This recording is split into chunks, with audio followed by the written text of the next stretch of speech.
திருவள்ளரை மேலதிருமாளிகை விமானாச்சாரிய சுவாமியினுடைய சதாபிஷேக அங்கமாக நடைபெற்று வரக்கூடிய இந்த ஸ்ரீ விஷ்ணு புராண தொடர் உபன்யாசத்திலே அடியையும் ஒரு பொருட்டாக பாவித்து ஏற்பாடு செய்த சுவாமி திருவடிகளிலே கிருத்தஜதைகளை தெரிவித்துக் கொண்டு எழுந்தருளியிருக்கக்கூடிய ஸ்ரீகிருஷ்ணர்கள் திருவடிகளிலே பிரணாமத்தை சமர்ப்பித்துக் கொண்டு இன்று ஸ்ரீ விஷ்ணு புராணத்திலே 4ஆம் அம்சம் அதிலிருந்து முதல் 15 அத்தியாயங்களில் சில சாதாரண பகுதிகளை நாம் அனுபவிக்கலாம். இந்த 4வது அம்சம் பெரும்பாலும் ராஜாக்களின் கதைகளையே கூறுகிறது. அதுவும் ஸ்லோக ரூபமாக இல்லாமல் கத்திய ரூபமாக பெரும்பகுதி இந்த 4வது அம்சத்திலே காணப்படுகிறது. இப்படி புராணாந்தரங்களிலே உள்ளதான்னு தெரியாது. ரொம்ப அழகான கத்தியங்கள், ரொம்ப அழகான வார்த்தைகளை விட்டு அப்படி ஒவ்வொரு சரித்திரத்தையும் ஸ்ரீ பராசர பகவான் நமக்காக இவ்விடத்திலே காட்டி தந்துள்ளார். இந்த சரித்திரங்கள் மூலமாக பல தர்மங்களையும் பிரகாசிப்பித்தார். அதிலே முதலாவதாக நாம் தொடங்கி ஒரு 2-3 பரிணயங்கள், 2-3 விவாகங்களை இன்னைக்கு பார்க்கலாம். அதில் ரேவதி பரிணயம் இருந்து, அதற்கு மேலே ஜாம்பவதி பரிணயம், அதிலிருந்து ராமா பரிணயம், கூட சௌகரி சரித்திரம், இது எல்லாத்தையும் காலத்துக்கு ஏற்றவாறு நாம் இன்று அனுபவிக்கலாம். முதல்ல ஆரம்பிக்கும் பொழுது வரிசையா சிருஷ்டி பிரகாரம் அதில் எந்தெந்த அரசன் எப்படி வந்தான் எல்லா அம்சங்களையும் பரத்த உபதேசிக்கிறார். இப்படி இருக்கக்கூடிய இதிலே முதல் சிருஷ்டி ஆரம்பிக்கும் பொழுது மனு தொடங்கி வரக்கூடிய அரசர்கள்லாம் சொல்லி கொண்டு வந்து நாங்கள் வரிசையாக வேறாக இருக்கு. அதனால் அப்படி சொல்ல நேராக நாம் இந்த கபுத்மிங்கிற அரசனுக்கு போயிடும். ரேவதன்னு ஒரு அரசன் இருந்தான். அந்த ரேவதனியுடைய பிள்ளை ரேவதன்னு பேருடைய கபுத்மின்னு ஒரு அரசன். அவன் இந்த உலகத்தை மொத்தமாகவும் தன்னுடைய ஒரு உடைக்குள் ஆண்டு வந்தான். அவனுக்கு ஒரு பெண் ரேவதின்னு அவளுக்கு பெயர். இவளுடைய குணத்தை பார்த்து இவளுக்கு மிகச் சிறந்த வரனை தேடி திருமணம் முடித்து வைக்க வேண்டும்னு எண்ணம் கொண்டு இந்த கபுத்மி என்னவென்னா ரேவதன் யாரிடமாவது கேட்போம் அப்படின்னா அவன் மனசுல 4-5 வரன்களை மனதில் வைத்துக் கொண்டு இவர்களில் யாரை நாம் தேர்வு செய்யலாம்னு பார்த்தான். அவனுக்கு முடிவெடுக்க முடியவில்லை. சரி, எல்லாரையும் படைத்தவன் பிரம்மா, அந்த சதுர்முகனிடமே நாம் சென்று கேட்போம்னு நேரா பிரம்மலோகத்துக்கு போகிறான். அதாவது சத்தியலோகம். இங்கிருந்து அந்த பெண்ணையும் அழைத்துக் கொண்டு சத்தியலோகத்துக்கு சென்றான். ரேவதியும் இந்த ரேவதனான கபுத்மியுமாக சத்தியலோகத்தை அடைந்தார்கள். அந்த சமயத்திலே பிரம்மாவான சதுர்முகனாக ஆஹா பூன்னு 2 கந்தர்வர்கள். இந்த கந்தர்வர்கள் கானத்திலே வல்லவர்கள், காந்தர்வ சாஸ்திரத்திலே வல்லவர்கள். அவர்கள் அதிகாங்கிற பெரிய திவ்யமான ஒரு சங்கீதத்தை நடத்தி கொண்டிருந்தார்கள். அந்த இடத்தில் பிரம்மாவும் சங்கீதத்தை கேட்கிறான். நாமும் அதை தொந்தரவு செய்யக்கூடாது நினைச்சா இவனுக்கு ரொம்ப பிடிச்சது. கந்தர்வர்கள் வாசிக்கக்கூடிய சங்கீதம்னா அதில் ஈடுபட்டான். ஒரு முகூர்த்தம், கொஞ்ச காலமா ஒரு முகூர்த்த காலம் அதை கேட்டுக்கொண்டு அப்படியே இருந்தான். அப்படி இருந்த அந்த ரேவதன் இந்த சங்கீதம்லாம் முடிந்த உடனே பிரம்மாவிடம் போகிறான். சதுர்முகனிடம் போய் சதுர்முகன் கேட்கிறான், இதற்காக இங்கே வந்த என்ன காரியம்னு வினாவ இந்த ரேவதன் சொன்னான், மாதிரி என்னுடைய பெண் ரேவதின்னு ஒருவள் இருக்கிறாள். அவளுக்கு வரனாக ஒரு 4-5 பேரை நான் தேர்வு செய்து வைத்திருக்கிறேன். அவர்களுக்குள்ள யாருக்கு கொடுக்கலாம்னு நீ சொல்ல வேண்டும் என்று பிரார்த்தித்தான். இப்போ பிரம்மா கொஞ்சம் கீழே பார்த்துட்டு கீழே என்ன நடந்துங்கிறத தெரிந்துட்டு என்னமா சிரிச்சா, ஐயோ பாவம், நீ வந்தவனே சொல்லியிருக்கலாம். இவ்வளவு நேரம் காத்து கொண்டு இருந்தாலே பிரம்மலோகத்திலே பிரம்மாவுக்கு ஒரு பகல் என்பது நமக்கு இங்கு 1000 சதுர்யுகம். ஒரு சதுர்யுகம் என்பது தேவ வருஷத்திலே 12,000 வருடங்கள். இந்த தேவ வருஷத்துல 12,000 வருடங்கள் இருக்கு. அதுல ஒரு வருடத்திற்கு எப்படிப்பட்டதுன்னா நம்முடைய மனித சம்பத்சரத்திலே ஒரு வருடம்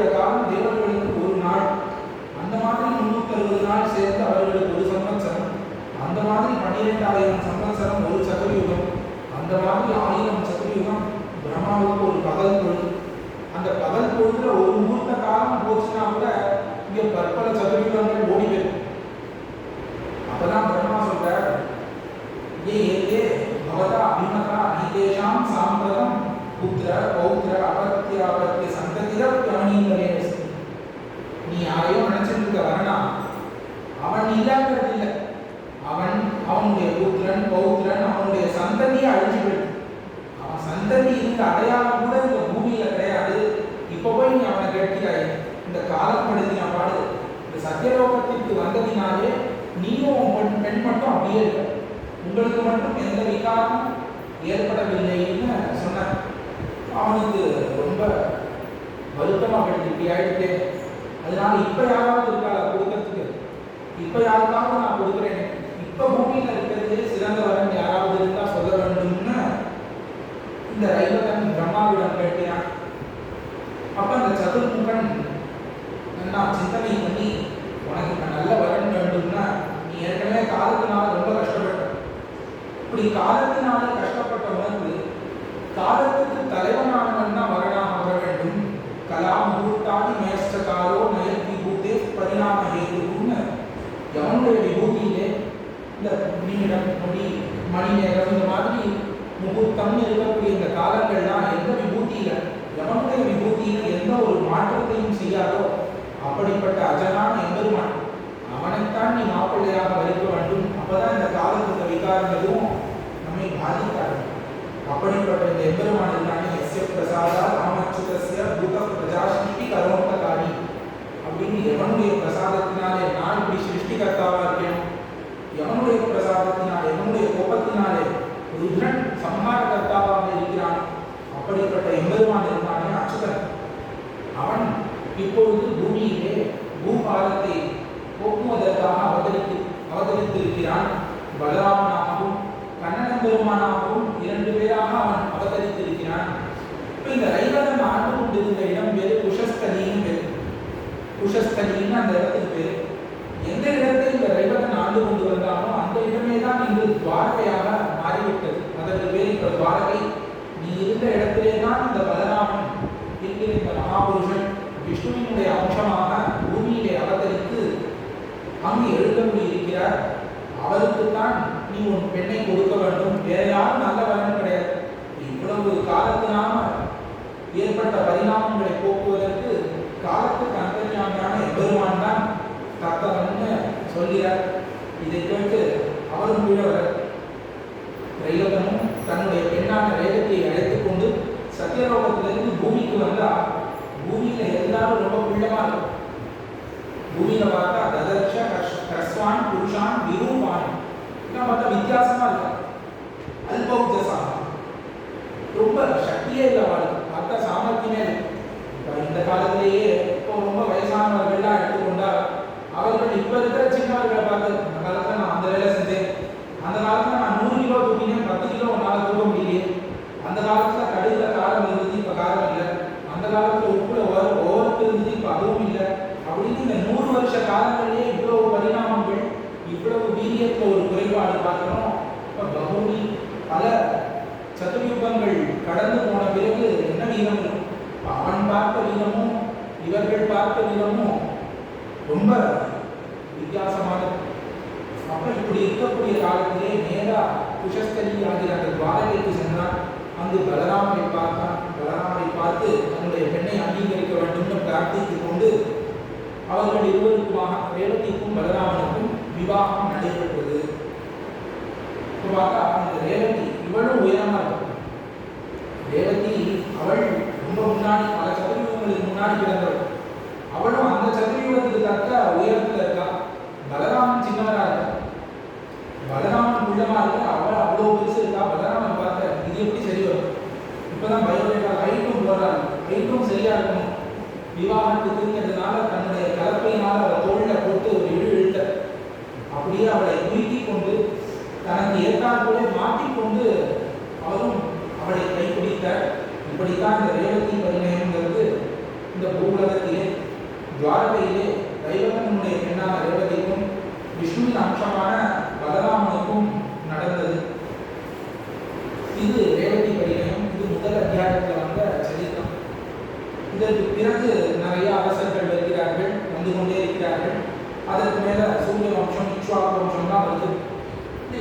வம்சத்திலே யுவனாஸ்வன்னு ஒரு அரசன். யுவனாஸ்வன்ற அரசன் பிரசேனஜித்து அப்படிங்கிறவனுடைய பிள்ளை. இவன் இந்த உலகத்தை மொத்தமாக ஆண்டு கொண்டு வருகிறான். வேற அரசர்களே இல்லாதவர்களுக்கு தான் ஆளுகிறான். இருந்தாலும் இவனுக்கு ஒரே ஒரு குழந்தை இல்லை. இவனுக்கு குழந்தை இல்லை. சரி, குழந்தையே இல்லை, நமக்கு எதுக்கு இந்த ராஜ்யம்னால ராஜ்யத்தையே துறந்து முனிவர்கள்லாம் வசிக்கிற மாதிரி அவர்களோடு சேர்ந்தே வசிக்கிறானே. இவனுடைய வருடத்தை பார்த்த முனிவர்கள் தாங்களே இவனுக்கு ஒரு புத்திர காமேஷ்டி பண்ணி வைக்கும். இவனுக்கு ஒரு புத்திர காமேஷ்டி பண்ணால் இவனுக்கு ஒரு பிள்ளை பிறக்கும்னு ஆரம்பித்து ஒரு புத்திர காமேஷ்டி யாகத்தை பண்ணுகிறார்கள். இவனை எஜமானனா வைத்து அவர்கள் யாகத்தை நடத்துகிறார்கள். யாகம் அவர்கள் நடத்தி முடிக்கும் பொழுது நடுராத்திரி இந்த யாகம் கிட்டத்தட்ட ராத்திரியிலும் முடிந்தது. அந்த யாகத்திலே பூஜிக்கப்பட்ட அந்த ஒரு கும்பத்திலே ஜலம் இருக்கு. அந்த ஜலத்தை இவனுடைய பத்னிக்கு கொடுக்க வேண்டும். கொடுத்தால் புத்திர பாக்கியம் உண்டாகும்னு முடிவு கட்டினா இது ஒரு அர்த்தராத்திரியா இருக்கு. இப்போ போய் நாம் இதை கொடுக்க வேண்டாம்னு அப்படியே யாகசாலையிலேயே உரமா அந்த கும்பத்தை வைத்து விட்டு எல்லாரும் உலக வேண்டாம். இந்த யுவனாஸ்வன் அன்று இரவு படுத்து கொண்டிருக்கும் பொழுது திடீர்னு ராத்திரி ஒரே தாகம். இந்த தாகத்துக்கு ஜலம் வேண்டும்னு பார்க்கிறான். நேராக பக்கத்தில் இந்த முனிவர்களுடைய ஆசிரமம் இருக்கு, அங்கே போனான். முனிவர்களினுடைய ஆசிரமத்துக்கு சென்றால் அங்கு முனிவர்கள்லாம் தூங்கிட்டு இருக்கான். நான் தூங்கிட்டு இருக்கேன், கஷ்டப்பட்டு இவ்வளோ நாள் யாகம் பண்ணிட்டு தூங்கிட்டு இருக்கான். நடுவாக்கில் எழுப்பினா அது பேரை கோச்சிக்க போகிறான் அப்படின்னு அவர்களை தொல்லை செய்த ஆகாதுன்னு நினைத்து கொண்டு அங்கிருந்து வந்தான். வெளியே இந்த யாகசாலை நடுவில் ஒரு சொந்த ஜலம் வச்சிருக்கான். என்ன ஜலம்னு அவனுக்கு தெரியல. அதை எடுத்து தான் பறித்து விட்டான். எதற்காக வைத்திருந்த ஜலம்? தன்னுடைய பட்டி கர்ப்பம் தரிப்பதற்காக வைத்திருந்த ஜலம். இருந்தாலும் அந்த மந்திரத்தினுடைய பிரபாவம் அது படிக்காமல் முடியாது. அவையாக இந்த யுவனாஸ்வனுக்கே வயிற்றுல கர்ப்பம் உண்டாயிருக்கு. யுவனாஸ்வனுக்கே கர்ப்பம் உண்டாயிருக்கு. அவனுக்கே அதிசயம், இந்த குழந்தை இப்படி பிறக்குமா பிறக்காதா எதுவுமே தெரியல. சரின்னு அப்படியே இருந்தான். அந்த கர்ப்ப சமயம் முடிந்த பிறகு அந்த குழந்தை என்ன பண்ணிது, நம்முடைய கட்டை விரலால் இந்த வயிற்றை பிடித்து கொண்டு வந்து பிறந்தது. இவனுடைய வயிற்றை பிடித்து கொண்டு வந்து பிறந்தது. இவன் மாண்டு விட்டான், அந்த இடத்திலேயே இறந்து போயிட்டான் இந்த யுவனாஸ்வன். ஆனால் அந்த குழந்தை நல்லா பிறந்தது. ஆனால் இந்த குழந்தை பிறந்த போது தாய் கிடையாது. இந்த குழந்தை ஒரு தாயின் கர்ப்பத்தில் இருந்து இந்த குழந்தை பிறக்கவில்லை. ஆதலாலே இந்த குழந்தைக்கு பால் கொடுப்பதற்கு யாருமே இல்லை. யார் கொடுப்பதுன்னு இந்த தேவர்கள் அந்த ரிஷிகள்லாம் இவனுக்கு யார் பால் கொடுப்பான்னு தெரியல. ஜாதோ நாமேஷகம் தாஸ்யதீதி தேவனைய போச்சு, இவனுக்கு யார் பால் கொடுப்பான் அப்படின்னு எல்லாரும் பேசிக்கிறார். ஒருவர் பேசிக்கிறார். அப்ப தேவேந்திரன் இருக்கானே, அதாதித்ய தேவராஜோ அப்ரவீத் மாமயம் தாஸ்யதீதி, மாமயம் தாஸ்யதி, நான் இவனுக்கு கொடுக்கிறேன், மாம் அயம் தாஸ்யதி அப்படின்னு என்னிடத்திலிருந்து இவன் பருகட்டும்னு இந்திரன் சொன்னான். சொன்னவனே இவனுக்கு மாம் அயம் தாஸ்யத்தின்னு சொன்னதுனால மாந்தாத்தா என்று இந்த குழந்தைக்கு பெயர் வந்தது. மாந்தாத்தான் அந்த குழந்தை. இந்திரனும் தன்னுடைய விரலை அவன் வாயிலை வைத்து அதிலிருந்து அமிர்தம் பெருகி இவனும் அந்த க்ஷணமே நன்னா வளர்கிறான். பெரிய உருக்கொண்டு வளர்ந்து வருகிறான் இந்த மாந்தாத்தா. இந்த மாந்தாத்தா சக்கரவர்த்தியா இருக்கான். யாவத் சூரியம் உதேத்யஸ்தம் யாவச்ச பிரதிஷ்டதி சர்வம் தத் யௌவனாஸ்வஸ்ய மாந்தாத்து க்ஷேத்ரமுச்யதேன்னு சொல்கிறார்கள் ஸ்லோகம். சூரியன் உதிப்பதிலிருந்து அஸ்தமிப்பது வரை எவ்வளவு இடம் இருக்கிறதோ எல்லாம் மாந்தாத்தாவினுடைய இடம். இதில் ஒன்று கூட மற்றொருவருக்கு பங்கு கிடையாது. அப்படி இந்த சப்த தீபவதியான பிருத்திவியை தான் ஒருவனாக ஆண்டு கொண்டு வந்தான் மாந்தாத்தா. இந்த மாந்தாத்தா இவனுக்கு அப்புறம் பிள்ளைகள் பிறக்கிறது. இவனுக்கு சதபிந்துங்கிற மகாராஜனுடைய பெண்ணான இந்துமதியோடு திருமணம் நடக்கிறது. அவர்களுக்கு பிள்ளைகள் பிறக்கிறார்கள். 3 பிள்ளைகள், குருபுக்சன், அம்பரீஷன், முச்சுகுந்தன் என்று 3 பிள்ளைகள் பிறக்கிறார்கள் மாந்தாத்தாவுக்கு. இது மட்டும் இல்லாமல் ஒரு 50 பெண்கள் பிறக்கிறார்கள் இந்த மாந்தாத்தாவுக்கு. 50 பெண்கள், 3 பசங்க. இப்படி இருக்கக்கூடிய இவன் நன்றாக ராஜ்யத்தை பரிபாலனம் பண்ணி கொண்டு வருகிறான். இந்த சமயத்துல தான் சௌபரி சரித்திரம். சௌபரி சரித்திரங்கிறது இந்த இடையில வந்து சௌபரி இந்த மாந்தாத்தாவின் பெண்ணை திருமணம் புரிந்து கொண்டதுனால நடுவர் அதையும் சேர்த்து சொல்கிறார். சௌபரி என்கிற ஒரு மகாமுனிவர்,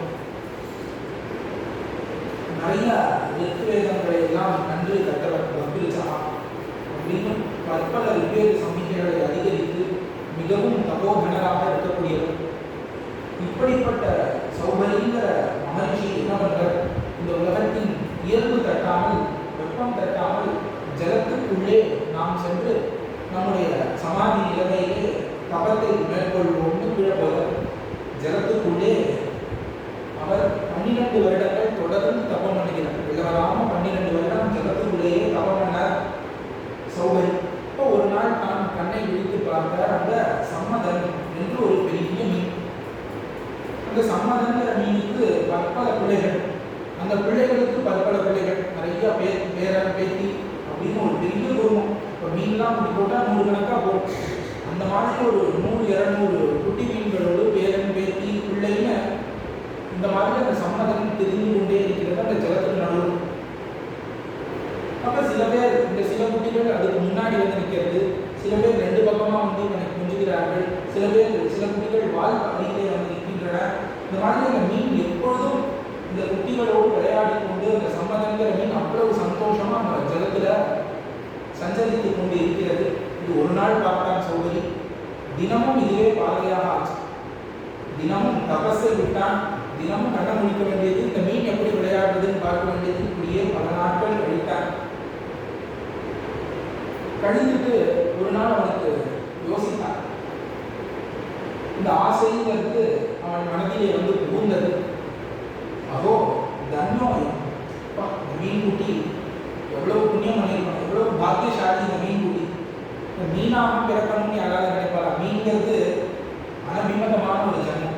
யாரும் ஆசைப்பட மாட்டாங்க மீனா பிறக்கணும்னு ஆசைப்படுவாங்க. ஆனால் யாரும் விருப்பத்தகாத ஒரு ஜென்மத்தில் பிறந்திருந்தால் கூட இதுக்கு புத்திரன் பௌத்திரன் நிறைய பேரோட இது சந்தோஷமா இருக்கு. நான் இருக்கிறதுலே உயர்ந்த ஜென்மத்தில் பிறந்திருக்கேன், எனக்கு என்ன இருக்கு, எனக்கு இந்த மாதிரி புத்திரன் இருக்கானா பௌத்திரன் இருக்கானா, அவர்களோடு அனுபவிக்கக்கூடிய அனுபவம் இருக்கா? எதுவுமே இல்லையே. ரமமானம் அதிக அஸ்மாகம் ஸ்பிருகாம் உட்பாதயத்தி. எனக்கு ரொம்ப ஆசையை கிளப்புறது இந்த மீன், மிகவும் ஸ்பிருகையை கிளப்புகிறது. சரி, நாமும் இந்த மாதிரி புத்திரன் பௌத்திரன் எல்லாரோடையும் சந்தோஷமாக இருக்க வேண்டும், அதுதான் இந்த வாழ்க்கைக்கு குறிக்கோள் என்று அவன் மனதிலே எண்ணம் புகுந்தது. ஜலத்தை விட்டு வெளியே வந்தான் சொல்வது. வெளியே வந்தவன் புத்திர பௌத்திரர்களை ஏற்படுத்துவதற்கு விவாகம் பண்ணிக்கொள்ள வேண்டும் ஒரு நல்ல கன்னியை தேடினான். அப்பொழுது அந்த க்ஷேத்திரத்துக்கு அதிபதியான மாந்தாதா அவனுக்கு 50 பெண்கள் இருக்குன்னு அறிந்து கொண்டான். சரி, அதில் ஒரு பெண்ணை திருமணம் புரிந்து கொள்வோம்னு ஆசைப்பட்டான். ஆசைப்பட்டு நேராக மாந்தாத்தாவிடம் போனான். மாந்தாத்தாவும் அவனுக்கு அத்தியாதிகளை கொடுத்து பூஜை செய்தான். இது முடிந்த உடனே இவன் எதற்காக வந்தீர்னு கேட்க அவர் சொல்கிறார், இந்த மாதிரி எனக்கு புத்திர பௌத்திரர்களோடு வாழ வேண்டும்னு ஆசை, ஆகையாலே எனக்கு ஒரே ஒரு பெண்ணை, உன்னுடைய 50 பெண்களிலே ஒரு பெண்ணை கன்னியாதானம் செய்து கொடுக்க வேண்டும்னு கேட்டேன்.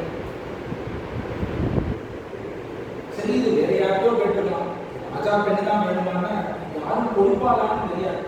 இப்போ நான் வந்து ரொம்ப எனக்கு ரொம்ப வயசாகிடுது, ரொம்ப காலமாக தபஸ் பண்ணிட்டு இருக்கேன், என் உருவமே இப்படி தப்போதனாக இப்படி ஒரு உருவம் இருக்கு. ஆனால் இந்த ககுஸ்த வம்சத்திலே வந்தவர்கள் காகுத்தர்களாக இருக்கக்கூடியவர்கள் யார் வந்து எது கேட்டாலும் அவன் கொடுக்க மாட்டேன்னு சொல்ல மாட்டான். ஆகையாலே தான் உன்னிடம் வந்து நான் கேட்கிறேன்னு இந்த சௌபரி பதிலளித்தார். உடனே அவர் இந்த மாந்தாக்கா உற்று பார்க்கிறான். இந்த சௌபரியினுடைய உருவத்தை பார்த்தா ரொம்ப கிழவு. இப்படிப்பட்ட கிழவுக்கு நான் என்னுடைய 50 பெண்களில் ஒருத்தியை கொடுக்கணும்னா எப்படி சரி வரும்? இது எப்படியாவது தட்டி கழித்து விட வேண்டும்னு பார்த்தான். பார்த்து விட்டுட்டு ஒரு வழி கண்டுபிடிச்சான். மகரிஷியே, பகவானே, நான் இப்பவே கொடுத்துடுவேன், எனக்கு ஒன்றும் தடுக்கிறதுக்கு ஒரு காரணமும் கிடையாது. ஆனால் என்னுடைய குலத்துக்குன்னு ஒரு ஸ்திதி, என்னுடைய குலத்துக்குன்னு ஒரு மரியாதை இருக்கு, அதை கடைபிடிக்க வேண்டும். என்னன்னா, நல்ல குலத்திலே, எங்கள் குலத்துக்கு ஏற்றவாறு ஒரு குலத்திலே பிறந்து இருக்கக்கூடிய நல்ல அரசர்களாகவோ இல்லை நல்ல தபோதனர்களாகவோ இருக்கக்கூடிய ஒரு வரர், இந்த மாதிரி வரர்களை நாங்கள் தேர்வு செய்தால் அவர்களை எங்களுடைய பெண்கள் விரும்ப வேண்டும். எங்களுடைய பெண்களுக்கு எவரை பிடித்திருக்கிறதோ அவனைத்தான் நாங்கள் திருமணம் செய்து கொள்வோம். இந்த மாதிரி ஒரு வரம்பு கட்டியிருக்கோம். அப்போ அந்த பெண்ணுக்கு பிடித்திருந்தால்தான் பெண்ணை கொடுப்போம்னு ஒரு வரம்பு இருக்கிறது. அதை மீறி என்னால் கொடுக்க முடியாது அப்படின்னு அவன் என்ன நினைத்து கொண்டு சொன்னான், இந்த கிழமை பார்த்தா எந்த பொண்ணு விரும்ப போறான், ஆகையாலே யாரும் விரும்ப மாட்டான், ஆகையாலே நாம் இவனுக்கு கொடுக்காமல் இருந்து விடலாம்னு நினைத்து கொண்டான் மாந்தாரம். ஆனால் இந்த சௌபரி விடவே இல்லை. சரி, அப்படியே பண்ணிடுவோம். நீ என்ன பண்ணு, உன்னுடைய பெண்கள் இருக்கக்கூடிய அந்த குலத்துக்கு போகிறதுக்கு மட்டும் எனக்கு ஒரு பர்மிஷன் கொடு. அங்கே இருக்கக்கூடியவர்கள் எனக்கு தடுக்கக்கூடாது. நான் உள்ள பேர் இந்த உன்னுடைய 50 பெண்கள் இருக்கிறார்கள், யார் என்னை விரும்புகிறார்களோ அவளை எனக்கு கொடு. யாரும் என்னை வேண்டாம்னு சொல்லிவிட்டால் இந்த வயசான காலத்தில் எனக்கு எதுக்குன்னு இதுதான் முடிவுன்னு சௌபரி விடவில்லை. அப்பொழுது ராஜாவும் என்ன பண்றதுன்னு தெரியல, மறுபடி பரவாயில்ல அனுப்புவோம்னு இவரை அந்தப்புறத்துக்கு அனுப்பி வைத்தான். அந்தப்புறத்துக்கு போகிற வழியிலே இந்த சௌபரி தன்னுடைய தப்போ மகிமையினாலே தன்னுடைய உருவத்தை தேவ கந்தர்வர்களுக்கு சதுஷமாக ஒரு அழகான உருவத்தை எடுத்துக்கொண்டு அந்தப்புறத்துக்குள்ள நுழைந்தான். அங்க நுழைந்தால் அலம் பகின்யோகம் இமம் விருணோமியம் நைஷ தவானுரூபா மமைஷ பர்த்தா இன்னைவ சிருஷ்டா மஸ்யோபசமம் பிரயாகி. அங்க பார்த்தா 50 பேருக்குள்ள பெரிய சண்டை, கலில் பகுவாங்கிற பெரிய கலகம் ஆயிடுது. நீங்கெல்லாம் உங்களுக்குலாம் எதுக்கு கல்யாணம், நானா இவனை திருமணம் புரிந்து கொள்வேன், மீதி பேர்லாம் அப்படியே இருக்கும், உங்களுக்கு கல்யாணமே ஆளன்னா கூட பரவாயில்ல, என்னுடைய தந்தைகளை நீங்க பண்ணிக்க வேண்டாம், அதன் போதும், நான் தான் இவனை திருமணம் புரிந்து கொள்வேங்கிற அவர். இன்னொருத்தி பிரம்மா எனக்காகத்தான் இவனை படைத்திருக்கிறான், உங்களுக்காக படைத்திருக்கு, எங்க 2 பேருக்கு தான் ஜோடி பொருத்தம் சரியா இருக்கு, நீங்களாம் சும்மா இருக்கும், நான் கல்யாணம் பண்ணி கேட்கிறேன். இந்த மாதிரி ஒவ்வொருத்தரும் மேல் விழுந்து எனக்கு இவன் தான் வேண்டும், அகமகமையா வரையாம் வரும், நான் மேல் விழுந்து நீ தான் வேணும். கடைசியில் 50 பேரும் இவனைத்தான் விரும்பினார்கள். உடனே அந்த வாயில் காப்பன் போய் ராஜாவுக்கு சொல்லிட்டான், இந்த மாதிரி 50 பேருமே விரும்புகிறா, என்ன பண்றது? ராஜா வாக்கு கொடுத்துட்டான், யார் விரும்புகிறார்களோ அவரை திருமணம் புரிந்து வைக்கிறேன்னு கன்னியாதானம் பண்ணுகிறேன்னு வாக்கு கொடுத்துட்டான். 50 பேரும் விரும்புகிறார்கள், வேற வழியே இல்லை. 50 பேரையும் நல்ல ஒரு கிராமமான விவாக முறையிலே அந்த சௌபரி மகரிஷிக்கு கன்னியாதானமாக கொடுத்தான். இந்த சௌபரி மகரிஷியும் 50 பேரையும் கூட்டிக் கொண்டு தன்னுடைய ஆசிரமத்திற்கு வந்தார். ஆசிரமத்திற்கு வந்து தன்னுடைய தபோ மகிமையினாலே திருப்பி தபோபலத்தினாலே விஸ்வகர்மாவை அழைத்த தேவசில்பியான விஸ்வகர்மா பெரிய ஒரு ஆசிரமம். அந்த ஆசிரமத்தை இன்னும் பெருசாக 50 பேருக்கும் தனித்தனியாக மாளிகைகள், அந்த மாளிகைகளிலே தனித்தனியாக தடாகங்கள், அதை சுற்றி நிறைய உத்தியானங்கள், இந்த மாதிரி எல்லாமே இருக்காங்க. ஜலாசயம், சோபதனான்னு சாவகாசம், நிறைய இடம் இருக்கு. ஒரு சின்ன வீடு கிடையாது, அப்பார்ட்மெண்ட்ஸ் மாதிரி இல்லாம எல்லாருக்கும் தனித்தனி வீடு, தனித்தனி வீடுகள், தனித்தனி தோட்டங்கள், தனித்தனி குளிப்பதற்கு ஜலாசயங்கள், இன்னும் மொத்தம் உண்டான எல்லா போகங்களையும் அந்த விஸ்வகர்மாவை வைத்து சிருஷ்டிக்க 50 பேரோடு அந்த இடத்திலே சந்தோஷமாக வாழ்ந்து கொண்டு வந்தார் சௌபரி. இப்படி காலம் போயிட்டு, காலம் போன பிறகு கொஞ்சம் வருஷம் கழித்து ராஜாவுக்கு ஒரே கவலை, யாரோ ஒரு கிழமைக்கு கொடுத்துட்டோம் நம்முடைய 50 பெண்களை, அவள் எப்படி இருக்காளோ தெரியலே, நான் போய் பார்த்து விட்டு வருவோம்னு கிளம்புகிறார். மாந்தாக்கா நேராக வர 50 மாளிகைகள் ரொம்ப பெருசா இருக்கு, அதுல முதல் மாளிகைக்கு செல்கிறார். அங்க இருக்கக்கூடிய பெண் அவள் இவரை அழகாக வரவேற்று நம்முடைய தாப்பனார் வந்திருக்காருன்னு சந்தோஷத்துல அவரோடு கொஞ்சம் கொலாவுகிறாள். இப்படி இருக்கக்கூடிய சமயத்திலே மாந்தாக்கா கேட்கிறதெல்லாம் கொஞ்ச நேரம் ஆசுவாசப்படுத்திக் கொண்டு, அம்மா சௌகரி இப்படி வைத்துக் கொண்டிருக்கிறார், மகரிஷி உன்னை நன்னா பார்த்துக்கிறாரா, உனக்கு துக்கம் இருக்கா சுத்தம் இருக்கா, எல்லாம் நீ சந்தோஷமா இருக்கியா, உனக்கு வேண்டுங்கிறதெல்லாம் கிடைக்கிறதான்னு விசாரிக்கிறான்னு மாந்தாக்கா. இப்போ அவளும் சொல்லுற, எனக்கு என்ன கவலை, நீயும் பார்க்குற எவ்வளோ பெரிய மாளிகை, எவ்வளோ பெரிய தோட்டங்கள் எல்லாம் இருக்கு, எனக்கு ஒரு கவலையுமே கிடையாது, ரொம்ப சந்தோஷமா இருக்கேன் அப்படின்னு அவள் பதில் வைத்தாள். ஆனால் ஒரே ஒரு கவலை என்னன்னா, இந்த சௌகரி இருக்கிறாரு என்னுடைய கணவர், எப்போ பாரு என்னை சுற்றியே வந்துருக்காரு, என்ன மட்டுமே சுற்றி வந்துருக்காரு, என்னுடைய 50 தந்தைகள்லாம் இருக்காரு, அவர்களை கண்டுகொள்கிறாரா இல்லையான்னு தெரியல. நாங்கள் 50 பேராகத்தான் திருமணம் புரிந்து கொண்டு வந்தோம், ஆனால் 50 பேரையும் அவர் பார்க்கணும், ஆனால் என்னுடைய 24 மணி நேரம் இருக்காரு தவிர மீது எங்கேயுமே போல. அப்படி இருக்கும்பொழுது அவர்கள்லாம் வருத்தப்படுவாளேங்கிறது தான் ஒரே கவலை, மிச்சவரை எந்த ஒரு கவலையும் கிடையாதுன்னு அந்த பெண் கூறினாள். சரின்னு கேட்டுக்கொண்டு மாந்தாக்கா வெளியே வந்தான். அடுத்த மாளிகைக்கு சென்றான். அடுத்த மாளிகையிலையும் பெண்ணு இவ்வளவு சந்தோஷமா இருக்கா. அவளும் இதே ஒரே ஒரு குறையை மட்டும் சொன்னான், என் கூடயே இருக்கார் சௌகரி, வேற எங்கேயுமே போக மாட்டேங்கிற, எப்போ பாரு என் கூடயே இருக்கார், என்னை சுற்றி வந்துட்டே இருக்க, எல்லா வேலையும் செஞ்சு கொடுக்குற, ஆனால் மீதி என்னுடைய அக்கா தங்கைமார்கள்லாம் எப்படி இருப்பாரோ தெரியல, அவர்களை கண்டுகொள்ளாமல் விட்டுவிட்டார் குலத்துக்குன்னு இப்படி குழம்பினான். இந்த மாதிரி 50 பேரும் இந்த ஒரு குறை தான் சொன்னான். 50 பேரும் இந்த ஒரே ஒரு குறையத்தான் சொன்னார்கள். ஆக இதை அறிந்து கொண்ட ராஜா தனிமையாக வந்து அந்த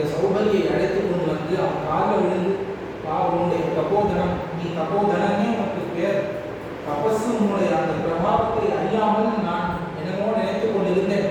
ஆனால் இப்படி உன்னுடைய தபோ பிரபாவத்தினாலே, அந்த தபோ பலத்தினாலே 50 உருக்கொண்டு 50 சரீரங்களை எடுத்துக்கொண்டு 50 பேருடனும் ஒரே சமயத்தில் இப்படி ஒரு இந்த கிரகஸ்தாசிரம நிர்வாகம் பண்ணுகிறாயே, ரொம்ப சந்தோஷம்னு அவனை புகழ்ந்து அவனை கொண்டாடி, இந்த சௌகரியை கொண்டாடிவிட்டு சந்தோஷமாக திரும்பினான் மாந்தகா என்பது இந்த சௌகரி விவாகம்.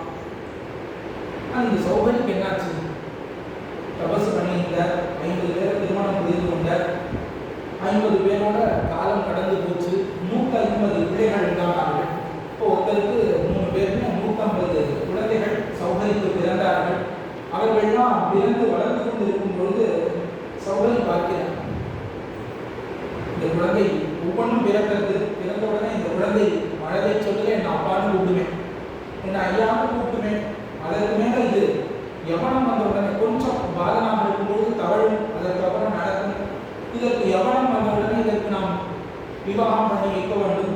விவாகம் பண்ண உடனே அவனுக்கு ஒரு பிள்ளை பிறப்பான், அவன் என்ன தாத்தான்னு கூப்பிடுவான். அப்புறம் அவனும் நடப்பான், ஓடுவான், பாடுவான், அவனுக்கும் கல்யாணம் ஆகும், அவனுக்கும் ஒரு பிள்ளை பிறப்பான். இந்த மாதிரி இவ்வளவு நாம் அனுபவிக்க இருக்கிறது. அப்படி இவரும் அந்த குழந்தைகளோடு விளையாடி கொண்டு அனுபவித்துக் கொண்டு ஒரு காலம் வரைக்கும் இருந்து கொண்டே வந்தார். இப்படி பார்த்தா அவருக்கு ஒரு சமயம் சிந்தனை வந்தது, இவ்வளவு காலம் ஆயிடுத்து, நாம் எதற்காக விளையாடும்? ஏதோ ஒரு ஆசை, புத்திரன்களை உண்டு பண்ண வேண்டுங்கிற ஆசையாக விளையாடும்.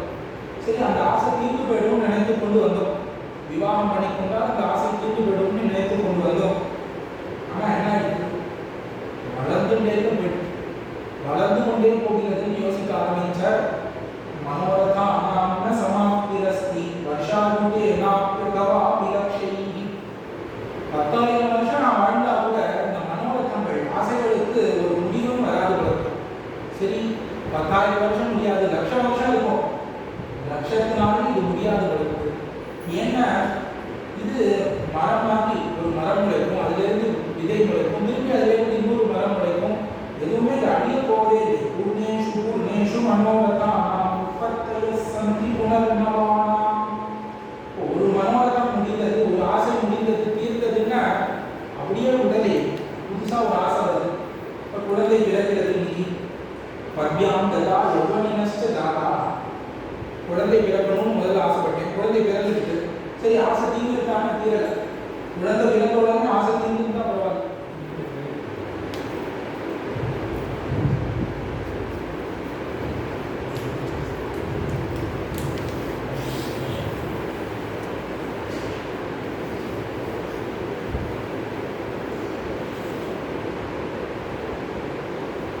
அவர்கள் யவனம் என்கிற அந்த நிலையை அடைந்தார்கள். உடனே அவர்களுக்கு திருமணமும் ஆச்சு.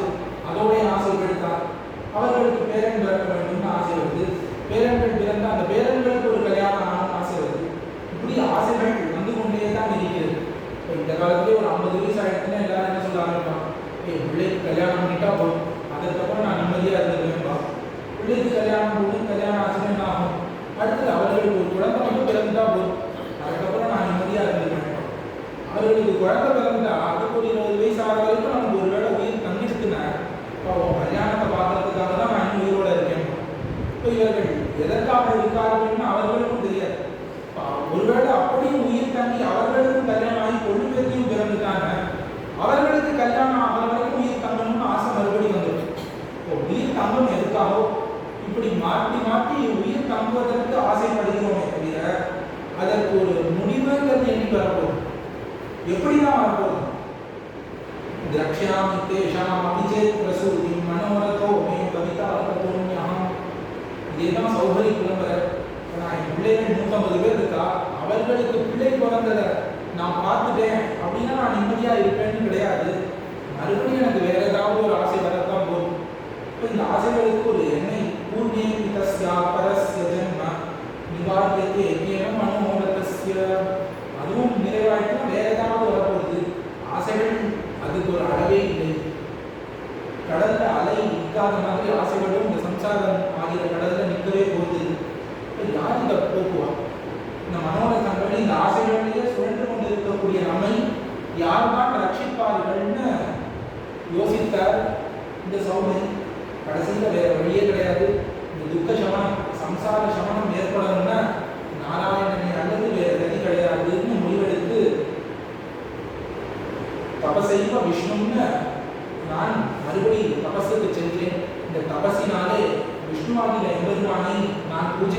போகிறேன், அத்தாலே எனக்கு இருந்த பாபமெல்லாம் அகல வேண்டும்னு மறுபடி நாராயணனாகிற எம்பெருமானையே தொழுது அவனுக்கே ஆராதனை பண்ணி கொண்டு அப்படியே இவர் இந்த புத்திரர்களை எல்லாம் இந்த சொத்து எல்லாத்தையும் விட்டுட்டு தன்னுடைய பத்னிகளை மட்டும் அழைத்து கொண்டு காட்டுக்கு சென்று மறுபடி தபஸாலே எம்பெருமானை துதித்து பாபங்கள் எல்லாம் நீக்கி பிட்சுவாக இப்படியே வாழ்ந்தார் என்பது இவருடைய சரித்திரம்.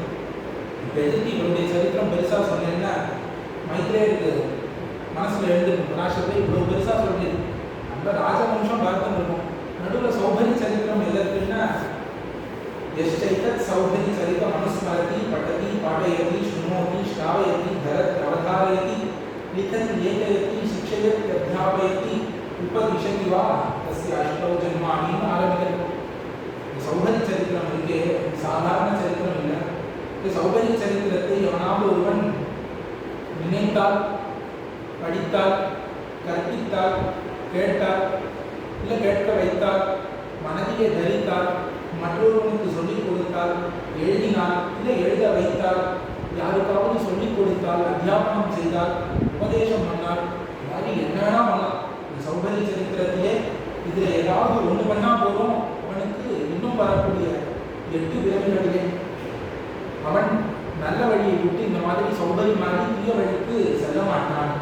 அவனுடைய வாமனசுக்கள் எல்லாம் தவறான மார்க்கத்திலே செல்லாது, அவனுக்கு மமக்காரமானது வராது என்று பராசரர் இந்த சௌபரி சரித்திரத்துக்கு மதஸ்ருதியும் சொன்னார். இந்த இடத்தில் இந்த சௌபரி சரித்திரத்தினாலே நாம் அறிந்து கொண்டது, இந்த மனோரத்தங்கள் ஆசைகளுக்கு ஒரு அளவில்லை. ஆசைகள் ஆகிறது அலை போல ஒன்று வந்துருக்கு போயிடுதுங்கிறது கிடையாது, மறுபடியும் இன்னொன்று வந்து கொண்டே இருக்கும். எதற்குமே ஒரு முடிவே கிடையாது. எந்த ஒரு வகையிலும் இது புத்திரர்கள் பௌத்திரர்கள்ங்கிறது ஒரு உதாரணம் தான், அதில் ஒன்றும் கிடையாது. பணத்திலையும் உண்டு. பணத்தாலையும் நாம் ஆசைப்பட்டோம், இதோட முடிந்தது. 10 லட்ச ரூபா சம்பாதிக்கணும்னு ஆசைப்பட்டோம், அதோட முடிந்தது. 1 கோடி ரூபா, 10 கோடி, 100 கோடி, லட்சம் கோடி நிற்க போவதே கிடையாது. எந்த ஒரு போக்கிலையும் சம்சாரத்திலே எதிலே கால் வைத்தாலும் அப்படியே வழுக்கிக் கொண்டு செல்லுமே தவிர எங்கேயும் நிற்க போவதில்லை. அதை நிறுத்த வேண்டுமாகில் எம்பெருமானை மட்டுமே பத்த வேண்டும். அந்த நாராயணனை தவிர ஆசைகளை போக்கிக் கொடுக்கக்கூடியவர்கள் மற்றொருவரும் கிடையாதுங்கிறதுல இந்த சரித்திரம் நமக்கு தெரிவித்தது. இப்படி பற்பல அத்தியாயங்கள் ராஜாக்களை பற்றி சொல்லிக்கொண்டே வந்தார். அது எல்லாத்தையும் கடந்து நாம் நேர 11ஆம் அத்தியாயத்திலே, இது 2வது அத்தியாயத்தில் இருந்து சௌபரி சரித்திரம். இதற்கு அடுத்தபடியாக 11ஆம் அத்தியாயத்திலே சிவந்தர்மணி சரித்திரம். இந்த சிவந்தர்மணி சரித்திரத்தோடு தான் ஜாம்பவதி பரிணயம், அதற்கு மேல மாமா பரிணயம் ரெண்டுமே அடங்கி இருக்கிறது. ஆகையாலே இந்த சிவந்தர்மணி சரித்திரத்தை பூர்த்தியாக நாம் அனுபவிப்போம்.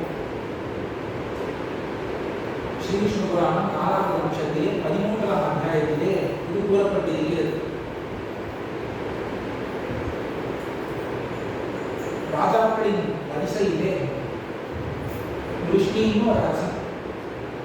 இந்த விஷ்ணிக்கு சுமித்ரன், யுதாஜித் அப்படின்னு 2 புதல்வர்கள். சுமித்ரன், யுதாஜித். இந்த யுதாஜித்துக்கு அனமித்ரன் ஒரு பிள்ளை. இந்த அனமித்ரனுக்கு நிக்னன் ஒரு பிள்ளை. நிக்னனுக்கு 2 பிள்ளைகள், பிரசேனன், சத்ராஜித்னு பேர். 2 பிள்ளைகள், பிரசேனன், சத்ராஜித். பிரசேனன் அண்ணன், சத்ராஜித்து தம்பி. இப்படி இருவருமாக துவாரகாபுரியிலே தான் இருந்து கொண்டு வருகிறார்கள். இந்த சத்ராஜித்துங்கிறவன் அவன் என்ன பண்ணான், நிறையா தபசு பண்ணி சூரிய பகவானை குறித்து, ஆதித்யனை குறித்து பற்பல தபசு பண்ணி அந்த ஆதித்யனுக்கு தோழனாக ஆகினான். ஆதித்யனுடைய நண்பன். இந்த சத்ராஜித்தும் ஆதித்யனும் நண்பர்கள். இப்படி இருக்கும்பொழுது ஒரு சமயம் ஒரு கடலுக்கு அருகிலே சென்று நிறைய ஸ்தோத்திரங்களை பண்ணி அந்த ஆதித்ய பகவானை வரவைத்தான். அந்த சூரிய பகவானும் இவ்விடத்திலே வந்தார். சூரியனும் வந்தா அக்னி பிண்ட மாதிரி தான் இருக்கு. அவருடைய உருவம் இது கை காலின்னு ஒன்றுமே பார்க்க முடியல இந்த சத்ராஜித். அப்பா அவன் சொல்கிறான், பகவானே நீரும் நானும் தோழனாகவே ஆகிட்டோம், ஆனால் உங்களுடைய உருவத்தை இன்னும் நான் தெளிவாக பார்க்கவே இல்லை, ஒரு தடவை கூட பார்க்கலையே, இதற்கு காரணம் என்ன, ஒரு தடவை கூட பார்க்கக்கூடாதான்னு கேட்டான் சத்ராஜித். அதற்கு சூரியன் தான் தன்னுடைய மார்பிலே அணிந்து கொண்டிருந்த செவந்த கங்கர ஒரு மணிரத்னம், இப்போ உயர்ந்த மணி, அந்த மணியினால தான் என்னை நீ சரியாக பார்க்க முடியலன்னு அந்த மணியை கழட்டி ஒரு தனியாக ஒரு இடத்துல வைத்து விட்டான். அப்போ இந்த சூரியன் அவனுடைய உடம்பு எல்லாவற்றையும் கண்டான் சத்ராஜித். இதை கண்ட உடனே அவன் பண்ண தபஸுக்கு பலமாக உனக்கு என்ன வர வேண்டுமோ கேள், நான் தருகிறேன்னு சூரியன் சொல்ல, அப்போ அந்த ஆதித்யனுடைய வார்த்தைக்கு நம்பி இந்த சத்ராஜித்தை பார்த்தான். இந்த சூரியனுக்கே ஒளி கொடுக்கக்கூடியது இந்த செமந்தகம் தான். அதையும் நம்ம கேட்போம், எதற்கு வேற ஒன்று கேட்கணும், எனக்கு இந்த செமந்தகம் நீ கழட்டி வச்சு அதை அப்படியே என் கழுத்துல போட்டு அதை என் கழுத்திலே மாட்டி விடுன்னு சொல்லிட்டேன். இப்போ சூரியன் ஆதித்ய வழியில் வாக்கு கொடுத்தாய்க்குன்னு நான் இந்த செமந்தகங்கிற மணியை சத்ராஜித்து என்பவனுக்கு கொடுக்கிறான். கொடுக்கும் பொழுதே சொல்லிட்டான், நீ சுத்தனாக இருக்க வேண்டும், பிரயத்தனாக இருந்து கொண்டு இந்த மணியை அனுஷ்டானசீலனாக வைத்துக் கொள்ள வேண்டும். அப்பொழுது இது லோகத்துக்கு எல்லாம் நன்மை விளைவிக்கும். அதே சமயத்தில் நீ ஒரு அசுத்தியோடு சுத்தனாக இல்லாமல் இந்த மணியை ஸ்பரிசிப்பாயாகில் இது யாரிடம் இந்த மணி இருக்கிறதோ அவர்களே இது கொன்றுவிடும். இது அப்படிப்பட்ட ஒரு மணின்னு சொல்லி சூரிய பகவான் கொடுக்கிறார். இது சத்ராஜித்துக்கும் சந்தோஷம். அதை மாட்டிக்கொண்டு நேராக துவாரகைக்கு வருகிறான்.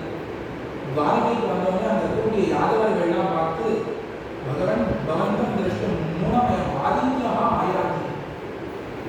எல்லாரும் பார்த்தா சூரியன் தான் நடந்து கீழே வருகிறான்னு நினைச்சுட்டா எல்லாரும் கண்ணன பெருமான்கிட்ட ஓடி போய், கண்ணன பெருமானே உன்னை பார்ப்பதற்கு சூரிய பகவான் நேராக இறங்கி வர, அந்த ஆதித்யனே இறங்கி வரான்னு விண்ணப்பிக்கிறார் யாதவர்கள்லாம். இப்போ கண்ணன் ஆதித்யன் வரானான்னு அப்படி எட்டி பார்த்து அப்பதான் சொல்கிறான், இது ஆதித்யன் இல்லை, நம்ம சத்ராஜித்து தான்.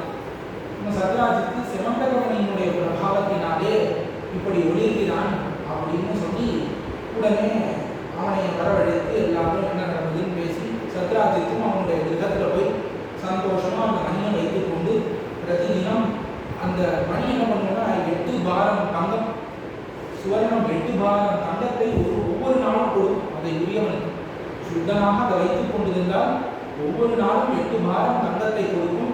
இப்படி கணக்க பாரத்தை அவன் வாங்கிக் கொண்டே இருந்தான். அந்த மணியை ஆராதனை செய்து கொண்டு அவன் இருக்கும் வரை அந்த துவாரகாபுரியிலே ஒரு துர்பிக்ஷம், ஒரு பஞ்சம், வியாதி, அகால மரணம் எதுவுமே கிடையாது. ரொம்ப சுபிக்ஷமாக இருந்தது அந்த மணி இருக்கிற வரை அந்த துவாரகாபுரி. இப்படி இருக்கும்பொழுது கண்ணன பெருமான் யோசிக்கிறான், மணி இருக்கு, இது யார் அரசனும் அவனுக்கு சேர வேண்டியது, துவாரகைக்கு அரசனான உக்ரசேனனுக்கு தான் சேரணும்னு அவன் ஆசைப்படுகிறான். ஆசைப்பட்டு அக்கம் பக்கத்தில் சொல்லியிருப்பான் போது எல்லா இடத்திலும் பழகிவிட்டது. கண்ணனுக்கு இந்த மணி மேலே ஆசை இருக்கிறது. கண்ணனுக்கு இந்த மணி மேலே ஆசை இருக்கிறதுன்னு தெரிந்த உடனே கண்ணன் போய் எடுத்துருக்கான். கோத்திர பேத வயாத்து அப்படின்னு இப்போ தேவையில்லாம நமக்குள்ள பங்காளி சண்டை வந்திருக்கும், வேண்டாம். கண்ணனுக்கு முடியும், சத்ராஜித்தை அடித்து அந்த மணியை எடுப்பது பெரிய கஷ்டம் இல்லை. இருந்தாலும் நமக்குள்ள சண்டை வேண்டாம்ங்கிறதுனால கண்ணன் பெருமான் சத்ராஜித்தே மணி இருக்கட்டும்னு விட்டுவிட்டார். உக்ரசேனனுக்கு வர வேண்டிய மணியை அப்படியே விட்டுவிட்டார். இப்படி இருக்கக்கூடிய காலத்திலே சத்ராஜித்தை அறிந்து கொண்டால் கண்ணன் இதில் ஆசைப்படாமலுக்கு எப்படியாவது நம்மை அடித்து கண்ணனை குடிக்கி விடுவான், அதனால இதை வேற யாருக்காவது நாம் தானம் பண்ணிவிட வேண்டும்னு அமைதியாக அவனுடைய அண்ணனான பிரசேனனுக்கு இந்த மணியை கொடுத்து விடுகிறான். அந்த பிரசேனன்ட்ட இவன் சொல்லவே இல்லை, இந்த மணியை இப்படி பத்திரமா வைத்துக் கொள்ள வேண்டும், அதை இப்படி பாதுகாக்க வேண்டும்லாம் என்றெல்லாம் சொல்லாமல் சத்ராஜித்து பிரசேனனுக்கு இந்த மணியை கொடுக்கிறான். செவந்தக மணி இப்போ பிரசேனன் கையில் இருக்கிறது. பிரசேனன் என்ன பண்ணா, அதை மாட்டிக்கொண்டு வேட்டைக்கு போறேன்னு கிளம்பி இந்த மணி என்ன பண்ணும், அவனை கொண்டு விடும்னு சூரியன் சொல்லியிருக்கிறார்.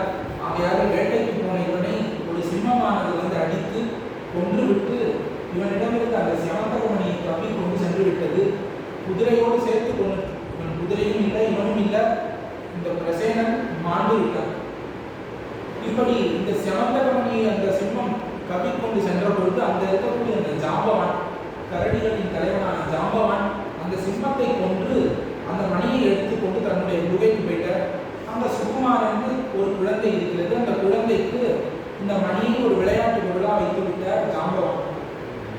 இப்போ யாதவர்கள் முழுக்க என்ன பண்ணான், அம்பு பேச ஆரம்பிச்சான். வேட்டைக்கு போன பிரசேனன் தானும் கண்ணனுக்கு சிவந்தக மணி மேல் ஆசை வந்துட்டு அவ்வளவுதான், ரெண்டுத்தையும் கோத்தாயிடும். இப்ப கண்ணன் பிரசேனனை கொன்றான், சிவந்தகத்தை திருடினான்னு ஒரே அபவாதம் துவாரகை முழுக்க பரவியது. இப்ப யாருமே இந்த சம்சாரத்துல ஒரு பொருள் மேல விருப்பப்பட்ட அமைதியா இருந்தது. எப்ப எனக்கு ஆசைன்னு சொல்லிட்டோமோ அப்பவே இந்த கிரகங்களிலே கூட எவ்வளவு சண்டை வருது. இவன் தான் சொன்னான், இந்த வீடு மேல அவனுக்கு ஒரு ஆசை, இந்த வீட்டுக்கு மேல அவனுக்கு ஒரு கண்ணு, வீட்டுல ஏதாவது நடந்திருக்கும், தானாவே ஏதாவது விழுந்திருக்கும். ஆனா அவன் தான் ஆசைப்பட்டான், அவன் தான் இதை தள்ளி விட்டுருக்கணும்னு நம்ம மனசு அப்படிதான் போகும். அதுல யாதவர்கள் விதியில இருக்கல்ல, அந்த சமயத்திலே யாதவர்கள் எல்லாருமா சேர்ந்து கண்ணன் மேல ஒரே பழிய போட்டு, கண்ணன் தான் பிரசேனனை கொண்டு இந்த சிவந்தரமணியை அபகரித்தான்னு ஒரு பழி வந்து சேர்ந்தது கண்ணனுக்கு. கண்ணன் பார்த்தா இதை போக்க வேண்டும். கண்ணனுக்கு பழி புதுசு இல்லை, சின்ன வயசுலேருந்து பழியிலேயே வளர்ந்தவன்.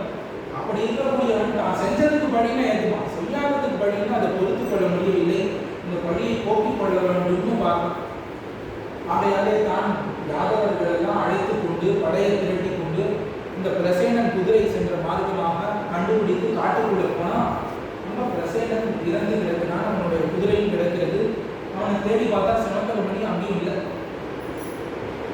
சிம்மம் தான் கொண்டு இருக்கிறதுன்னு கண்டுபிடிச்சான். கொஞ்சம் தூரம் போனா சிம்மத்தினுடைய உடலும் அவனுக்கு கிடைக்கிறது. சிம்மத்தினுடைய அடி வழியா பார்க்க இப்போ முதல்ல நான் படியை தீர்த்து கொண்டான். சிம்மம் தான் இவனை அடித்து சிவந்தரமணி எடுத்துட்டு எனக்கும் இருக்கும் சம்பந்தம் இல்லைன்னு கண்ணன் பெருமாள் படியை தீர்த்து கொண்டான். நான் சிவந்தரமணி கிடைக்கவில்லை. அதை கிடைக்கிற வரைக்கும் ஒன்றும் நிர்ணயம் பண்ண முடியாது யாருக்கு இது காரணம். ஆகையாலே சிம்மம் அதனுடைய பாதை அங்க பார்த்தா ஒரு கரடி பாதை போய் சிம்மத்தினுடைய பாதையை தொடர்ந்து போய் சிம்மத்தை பார்க்கும்போது கரடி பாதையை தொடர்ந்து போனால் அது நேராக ஒரு குகைக்குள்ள சென்று விட்டது.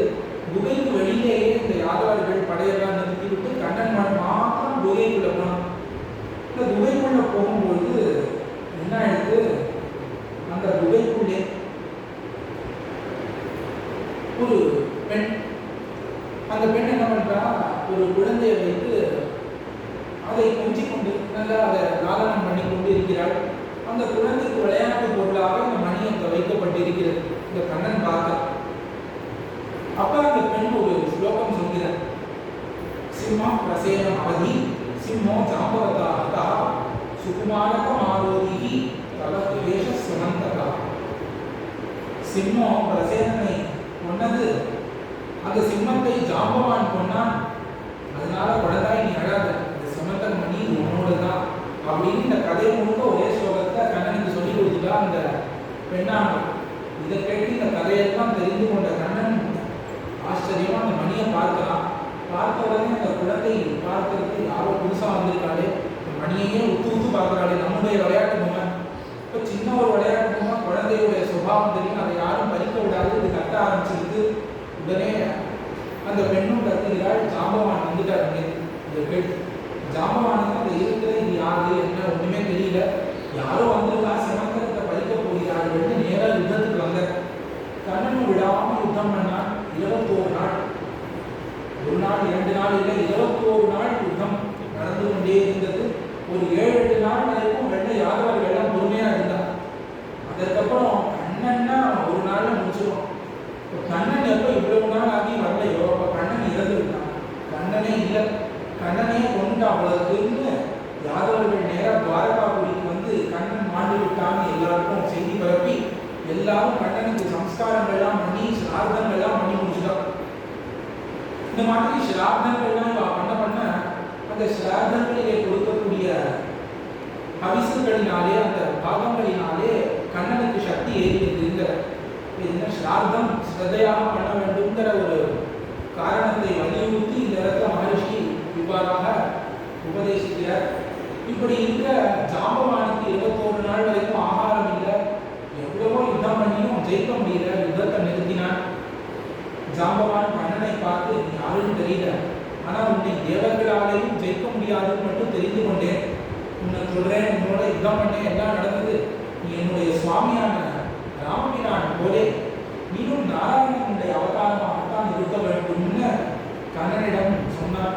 உடனே கண்ணனும் சந்தோஷமாக அவன் பூபாரத்தை குறைப்பதற்காக தான் அவதரித்து இருக்கிற அந்த உண்மையை ஜாம்பவானுக்கு சொல்லி தன்னுடைய திருக்கரங்களாலே தடவி கொடுத்து அந்த சிரமத்தை எல்லாம் போக்கி ஜாம்பவானுக்கு அனுகிரகம் செய்தான் கண்ணனை பெருமான். அந்த சமயத்திலே தான் இப்படி கண்ணன் பெருமானே நேராக நம்மை நோக்கி வந்திருக்கிறான் என்பதை அறிந்து கொண்ட ஜாம்பவான் தன்னுடைய பெண்ணான ஜாம்பவதி, ரொம்ப அழகாக இருக்கக்கூடிய நல்ல லட்சணங்கள் வாய்ந்த ஸ்திரீயான அந்த ஜாம்பவதியை கண்ணனுக்கு கன்னியாதானமாக செய்து வைத்து கூடவே இந்த சிவந்தவனையும் கண்ணனுக்கே சமர்ப்பித்தான் ஜாம்பவான். இதுதான் ஜாம்பவதி பரிணயம் என்று சொல்லக்கூடிய சரித்திரம். ஜாம்பவதி பரிணயம் ஆகிவிட்டது. கண்ணனும் சிவந்தவனையை மீட்டு கொண்டு துவாரகைக்கு வந்துவிட்டான். வந்தா இறந்தவன் உயிரோட வரான்னு ஆச்சரியமா பார்க்கிறா. ராஜசபைக்கு வந்து சத்ராஜித்தை அழைக்கிறான். சத்ராஜித்தை அழைச்சு முதல்ல எப்படி சிவந்தக ரோஜு, உன்னுடைய மணி உனக்கே இருக்கட்டும், என்னை விட்டு பழி போனா போறோம், வேற எதுவுமே வேண்டாம் எனக்கு என்று சத்ராஜித்தை அழைத்து, இது உன்னுடைய சிவந்தக மணி, இப்படித்தான் நடந்தது, இந்த விற்த்தாந்தங்களை எல்லாம் சொல்லி ஜாம்பவான் ஒருவர் இருந்தார்னு சொல்லி இந்த ஜாம்பவான் பெண்ணான ஜாம்பவதி என்னுடன் வந்திருக்கிறாள்னு அவளை எல்லாருக்கும் அறிமுகம் படுத்தி வைத்து தன்னுடைய அந்தப்புறத்திலே அந்த ஜாம்பவதியையும் ஒரு மகிழ்ச்சியாக சேர்த்து கொண்டார் கண்ணன் பெருமான். இப்படி சேர்த்து கொண்டவுடன் சத்ராஜித்து ரொம்ப வருத்தப்படுகிறான். இப்படி கண்ணன் மேல தேவையில்லாமல் படி சுமத்திப்போமே, நாம் இப்படி பண்ணியிருக்க கூடாதுன்னு ரொம்ப வருத்தப்பட்டு இந்த சிவந்தவனை நமக்காக 21 நாள் யுத்தம் பண்ணி ஜெயித்து கொண்டு வந்த இந்த கண்ணனுக்கு ஏதாவது சமர்ப்பிக்க வேண்டும்னு ஆசைப்படுகிறான். இந்த கண்ணனுக்கு சமர்ப்பிப்பதற்காக நான் தேடி பார்த்தபோது தன்னுடைய பெண்ணான சத்யபாமி, இந்த சத்யபாமி இருந்தால் இந்த சத்யபாமியை கண்ணனுக்கு கொடுத்து விடலாம்னு முடிவு பண்ணி அந்த துவாரகாபுரியிலே பெருப்பெருத்த கண்ணாளர்கள் செய்து நல்ல முகூர்த்தத்திலே தன்னுடைய பெண்ணான சத்யபாமியை இந்த கண்ணனுக்கே திருமணம் புரிந்து வைக்கிறான் சத்ராஜித்து என்பது இது பாமா பரிணயம். இதோட முடியல. சமந்தகமணி சரித்திரம் இன்னொரு கண்ணனுக்கு ஒரு பழி வந்தது, அந்த பழி போச்சுங்கிறதுல பழி மேல் பழி வந்து கொண்டே இருக்கிறது. ஆழ்வார் விண்ணுளார் பெருமாள் கடிமை செய்வாரையும் செரும் ஐம்புலன் என்று அருளி செய்தார். அந்த வாக்கியத்திற்கு அந்த பாசுரத்துக்கு இணங்கதான் இந்த சௌகரி சரித்திரமாக இருக்கட்டும், இந்த சமந்தகமணி சரித்திரமாக இருக்கட்டும், எல்லாமே அமைந்திருக்கிறது. இதில் கண்ணன் பெருமான் பலராமன் இந்த மாதிரி இருக்கிறார்களே தவிர சரித்திரத்தின் சாரம் பார்த்தா யாரையும் இந்த ஐம்புலன்கள் விடப்போவதில்லை. இப்போ ஒரு பொருள் மீது ஆசை வந்தால் அது கண்ணனாகவே இருந்தாலும் அந்த ஆசைக்கான பரிசிலே அவன் அனுபவித்துத்தான் ஆக வேண்டும்ங்கிறது இந்த உலகத்தின் நியதிங்கிறதை காட்டுகிறார். ஆகையாலே இந்த ஐம்புலன்களில் மாட்டிக்கொண்டால் பலராமனாக இருக்கட்டும் கண்ணனாக இருக்கட்டும் தப்பிக்கொள்ள முடியாது என்பது இந்த சரித்திரங்களின் அடிப்படை என்று காட்டுகிறார்கள். ஆகையாலே இப்படி சத்யபாமா பரிணயமும் துவாரகாபுரியிலே சத்ராஜித்தின் பெண்ணான சத்யபாமைக்கும் கண்ணன் பெருமானுக்கும் பெருசா நன்னா நடந்தது. இது முடிந்த உடனே 3 பேர்கள், அக்ரூவன், கிருத்தவர்மன், சததன்வா அப்படின்னு 3 பேர். இதுல அந்த அக்ரூவர்ங்கிறவர் வந்து போஜர்களை சேர்ந்தவர். இந்த போஜர்களுக்கும் இந்த பக்கத்துக்கும் ஏற்கனவே பரம்பரை தகராறு உண்டு. இதை தவிர இந்த கிருத்தவர்மா சததன்வான்னு 3 பேர். இந்த 3 பேரும் என்ன பண்ணார்கள், ஏற்கனவே சத்யபாமை எனக்கு வேண்டும்னு சத்ராஜித்துக்கு வந்து கேட்டிருந்தான். நான் சத்ராஜித்துக்கு கொடுக்க மாட்டேன்னு சொல்லி திருப்பி அனுப்பிட்டான். இப்போ இந்த 3 பேருக்கும் ஒரே மனசுல சங்கடமா போச்சு. நாம் போய் கேட்டோம் பெண்ணை, நமக்கு தரமாட்டேன்னு சொல்லிட்டு இந்த அண்ணனுக்கு போய் கொடுத்துருந்தோம். கண்ணனுக்கு ஏற்கனவே மனைவிமார் இல்லையா, அவனுக்கு போய் புதுசாக கொடுக்கணுமா, நாம் கேட்டோம் எவனுக்கு கொடுக்கவில்லைன்னு என்னை அவமானப்படுத்தினான்னு ஒரு மனசுல ஒரு குரோதம் உண்டாயிட்டு.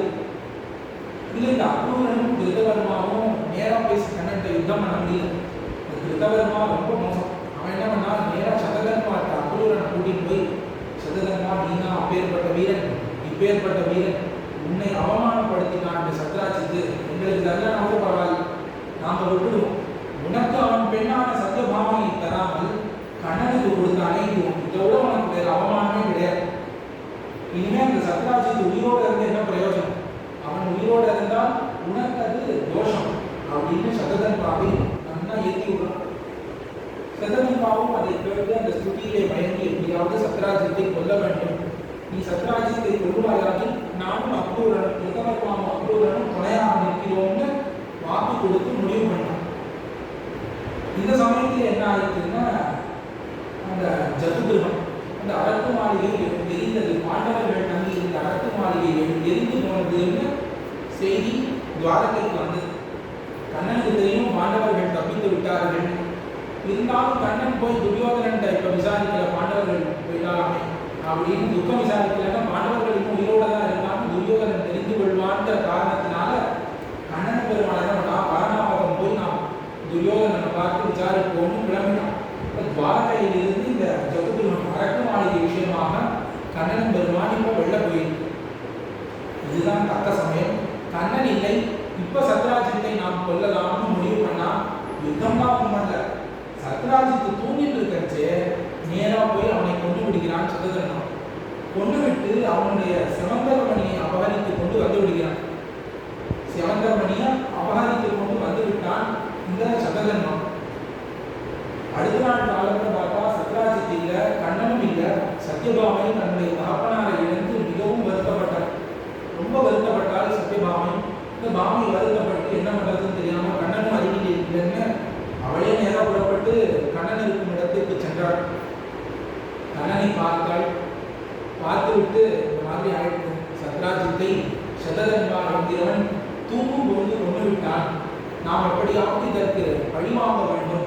அவனை எப்படியாவது பழிவாங்கி அந்த செவந்தகமணியை மீட்க வேண்டும். என்னுடைய அப்பாவோடு இந்த செவந்தகமணி என் அப்பாவோடு, அது எனக்கு தான் வந்து சேர வேண்டும், வேற யார் கையிலும் போகக்கூடாதுன்னு இப்ப சத்யபாமாவுக்கும் செவந்தகமணி மேல ஆசை. இப்போ கண்ணனுக்கு முதல்ல ஆசை உக்ரசேனனுக்கு கொடுக்கணும்னு, இப்ப சத்யபாமாவுக்கு ஆசை இந்த செவந்தகமணி நமக்கு வர வேண்டும்னு. கண்ணன் பார்த்தான். கண்ணனுக்கு மனசுக்குள்ள சந்தோஷம். சத்ராஜித்தே செவந்தகமணி வச்சுட்டான், அவனே போய் சேர்ந்துட்டான், இனிமேல் நமக்கு செவந்தகமணி வந்துடுவோம்னு கண்ணன் நினைத்து கொண்டிருந்தான். ஆனால் கடைசியில் பார்த்தா என்ன ஆயிடுது, சததர்மா எடுத்துன்னு போயிட்டான் செவந்தகமணி. இப்போ சததர்மாவை போய் கொல்லணும். கண்ணன் தனியாக பண்ணாங்க என்ன ஆகும், கண்ணன் ஆசைப்பட்டான் இந்த செவந்தகமணியினால திருப்பி சததர்மாவை போய் கொண்டான்னு ஆகும். அதையாவது இந்த பழி வரக்கூடாதுன்னு இந்த சத்யபாமையை எப்படியாவது தேக்கி துவாரகைக்கே அழைத்து கொண்டு வந்து விட்டான். வந்த உடனே தன்னுடைய தமையனான பலபத்ரனை கூப்பிட்டு பலராம நம்பிமூத்த வீரானோடு ஒரு மந்திரணம் பண்ணுகிறான். அண்ணரே, இந்த செவந்தகமணியிலே நம்ம ரெண்டு பேருக்கும் பொதுவானது, இது நம்ம ரெண்டு பேருக்கும் பொதுவானது, நமக்கு வர வேண்டும்னு சொல்றோம். இப்ப கடைசியில ஆசை பலராமனுக்கும் தொத்தி கொண்டது செவந்தகமணி மேல், இது நம்முடைய மணின்னு ஆசை. இப்ப இந்த மணியை யார் வைத்துக் கொண்டிருக்கிறார்கள், சததர்மா. சததர்மாட்டேருந்து மணியை வாங்கணும்னா என்ன பண்ணணும், அவனை கொல்ல வேண்டும், வேற வழியே இல்லை. ஆகையாலே நான் தனியாக போகாமல் நம்பிமூத்த வீரானையும் நன்னா கிளப்பி விட்டான் கண்ணன். நம்பிமூத்த வீரானுக்கும் இந்த செவந்தகமணி மேல ரொம்ப ஆசை வந்துருக்கு. ஆனா சொல்லும் பொழுதே என்ன சொல்லிட்டான், நம்ம ரெண்டு பேருக்கும் பொதுவானது இந்த மணி, அண்ணரே நம்ம ரெண்டு பேருக்கும் பொதுவானதாக வந்து சேர வேண்டும் இந்த மணின்னு சொல்லிவிட்டான். ஆகையாலே சததர்மாவை கொல்ல வேண்டும், நீ புறப்படும், நம்ம போய் கொல்லலாம்னு முடிவு பண்ணார்கள். சததர்மாவை கொள்வதற்கு பலபத்ரனும் கண்ணனுமாக வருகிறார்கள்ன்றத சததர்மா மோப்பம் பிடித்தான், அறிந்து கொண்டான். நேராக திருதவர்மா ஆளில் போய் விழுந்தான். அப்பா நீ சொல்லிதான் அவனை கொன்னேன், இப்போ அவர்கள் ரெண்டு பேரும் என்ன கொல்லணும் வரா, நீ தான் என்னை காப்பாற்றணும்னு. ஐயோ நான் என்ன பண்றது, கண்ணனும் பலராமும் யுத்தத்துக்கு வந்தா நான் எப்படி உன்னை காப்பாற்ற முடியும்னு அவன் கையை வச்சுட்டான். இப்போ அவன் காரியம் ஆயிடுச்சு, சத்ராஜித்தை கொல்லணும், அவ்வளவுதான். அவனுக்கு செவந்தகமணி மேல் ஆசை தான் பிழைத்தான். சரி, இன்னொருத்தர் அக்ரூரர். இந்த அக்ரூரங்கிறவர் ரொம்ப பக்திமானாக இருக்கக்கூடியவராக இருந்ததுனால அவர்கிட்ட போறான், நீ தான் உதவி பண்ணணும்னு கேட்கிறான். அக்ரூரரும் பார்த்த எவ்வளவோ உபதேசம் பண்ண, கண்ணன் இப்படிப்பட்டவன், பலபத்ரன் அப்படிப்பட்டவன்னு அவ்வளவு உபதேசங்களை வாரி இறைத்து கண்ணனும் பலபத்ரனும் சேர்ந்து வந்தால் தேவர்களாலேயே யுத்தம் பண்ண முடியாது, என்ன போய் நீ வந்து கேட்கிறியே, நான் எப்படி உன்னை காப்பாற்றுவேன், என்னால் நிச்சயமாக உன்னை காத்தல்ங்கிறது முடியாது அப்படின்னு. இந்த சததர்மா பார்த்தா இது எல்லாத்துக்கும் காரணம் இந்த செவந்தகம் தான். இந்த செவந்தகம் மட்டும் கண்ணன் கைக்கு போகவே கூடாது, நான் செத்தாலும் பரவாயில்ல, செவந்தகம் கண்ணன் கைக்கு போகக்கூடாதுன்னு முடிவெடுத்தான். இப்போ அக்ரூரரை பார்த்து பேசுகிறான், சரி நான் எப்படியோ போயிட்டு போறேன், இந்த செவந்தகமணி நீ ரட்சிக்க வேண்டும்னு கேட்டான். நீனும் நல்ல பக்திமானாக சுத்தனாக இருக்கிறாய், உன்கிட்ட வந்த இந்த செவந்தகமணியும் நல்லா இருக்கும், ஆகையாலே நீ இந்த செவந்தகமணியை ரட்சிப்பாய் அப்படின்னு அக்ரூரர் கையில் கொடுக்குற. அக்ரூரர் பார்த்தா இது எப்படி வாங்கிறது, முன்னாடியே நம்ம வாக்கு கொடுத்துட்டோம் சததர்மாவை காப்பாற்றணும்னு, ஆனால் காப்பாற்ற முடியல, ரட்சிக்க முடியல.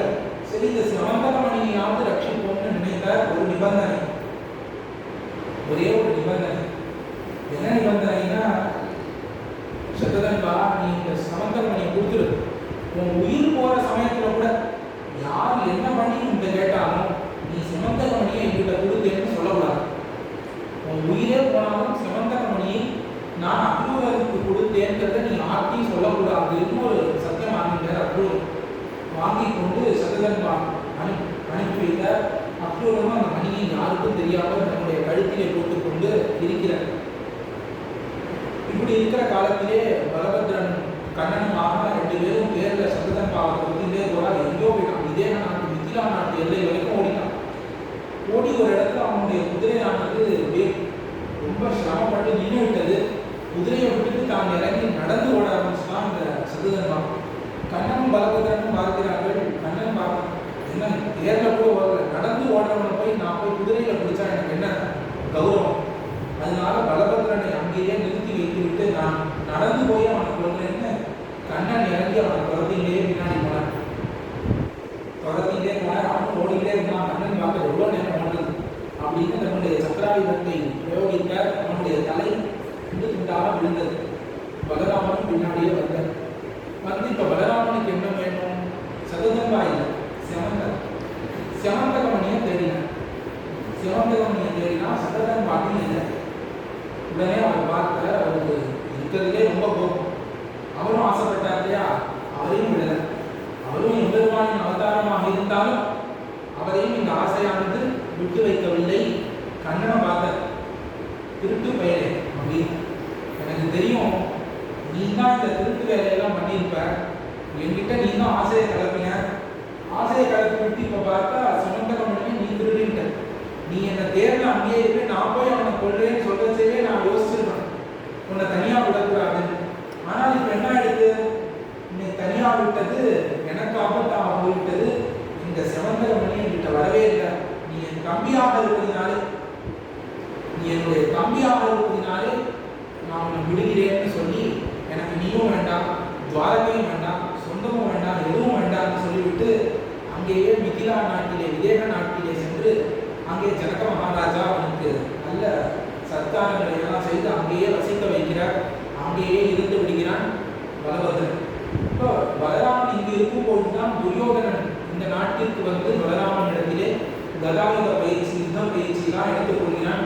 அப்பதான் துரியோதனன் இவருக்கு சிஷ்யனாக ஆகிறான். கண்ணனும் வேற வழி இல்லாமல் மறுபடியும் துவாரகைக்கு வந்து உக்ரசேனன் நடந்ததெல்லாம் சொல்லி நான் ஒன்றுமே பண்ணல, இந்த செமந்தகமணிக்கும் எனக்கும் ஆகவே இல்லை, ஏதோ ஒரு தடவை சத்ராஜித்து கொண்டு வந்தப்ப இது உனக்கு வரலாமேன்னு ஆசைப்பட்டேன், தெரியாதவன் ஆசைப்பட்டுட்டேன். இன்னி வரைக்கும் அந்த செமந்தகமணி எனக்கு சும்மா விடல. இப்போ என்னுடைய சொந்த தமையன் அவன் பலபத்ரன் கண்ணனை திட்டும் அளவுக்கு இந்த ஒரு ஆசையானது கொண்டு வந்து விட்டிருக்கிறதாகி நாம் போன்ற சாதாரண மனிதர்களை விடுமா? விடவே விடாது.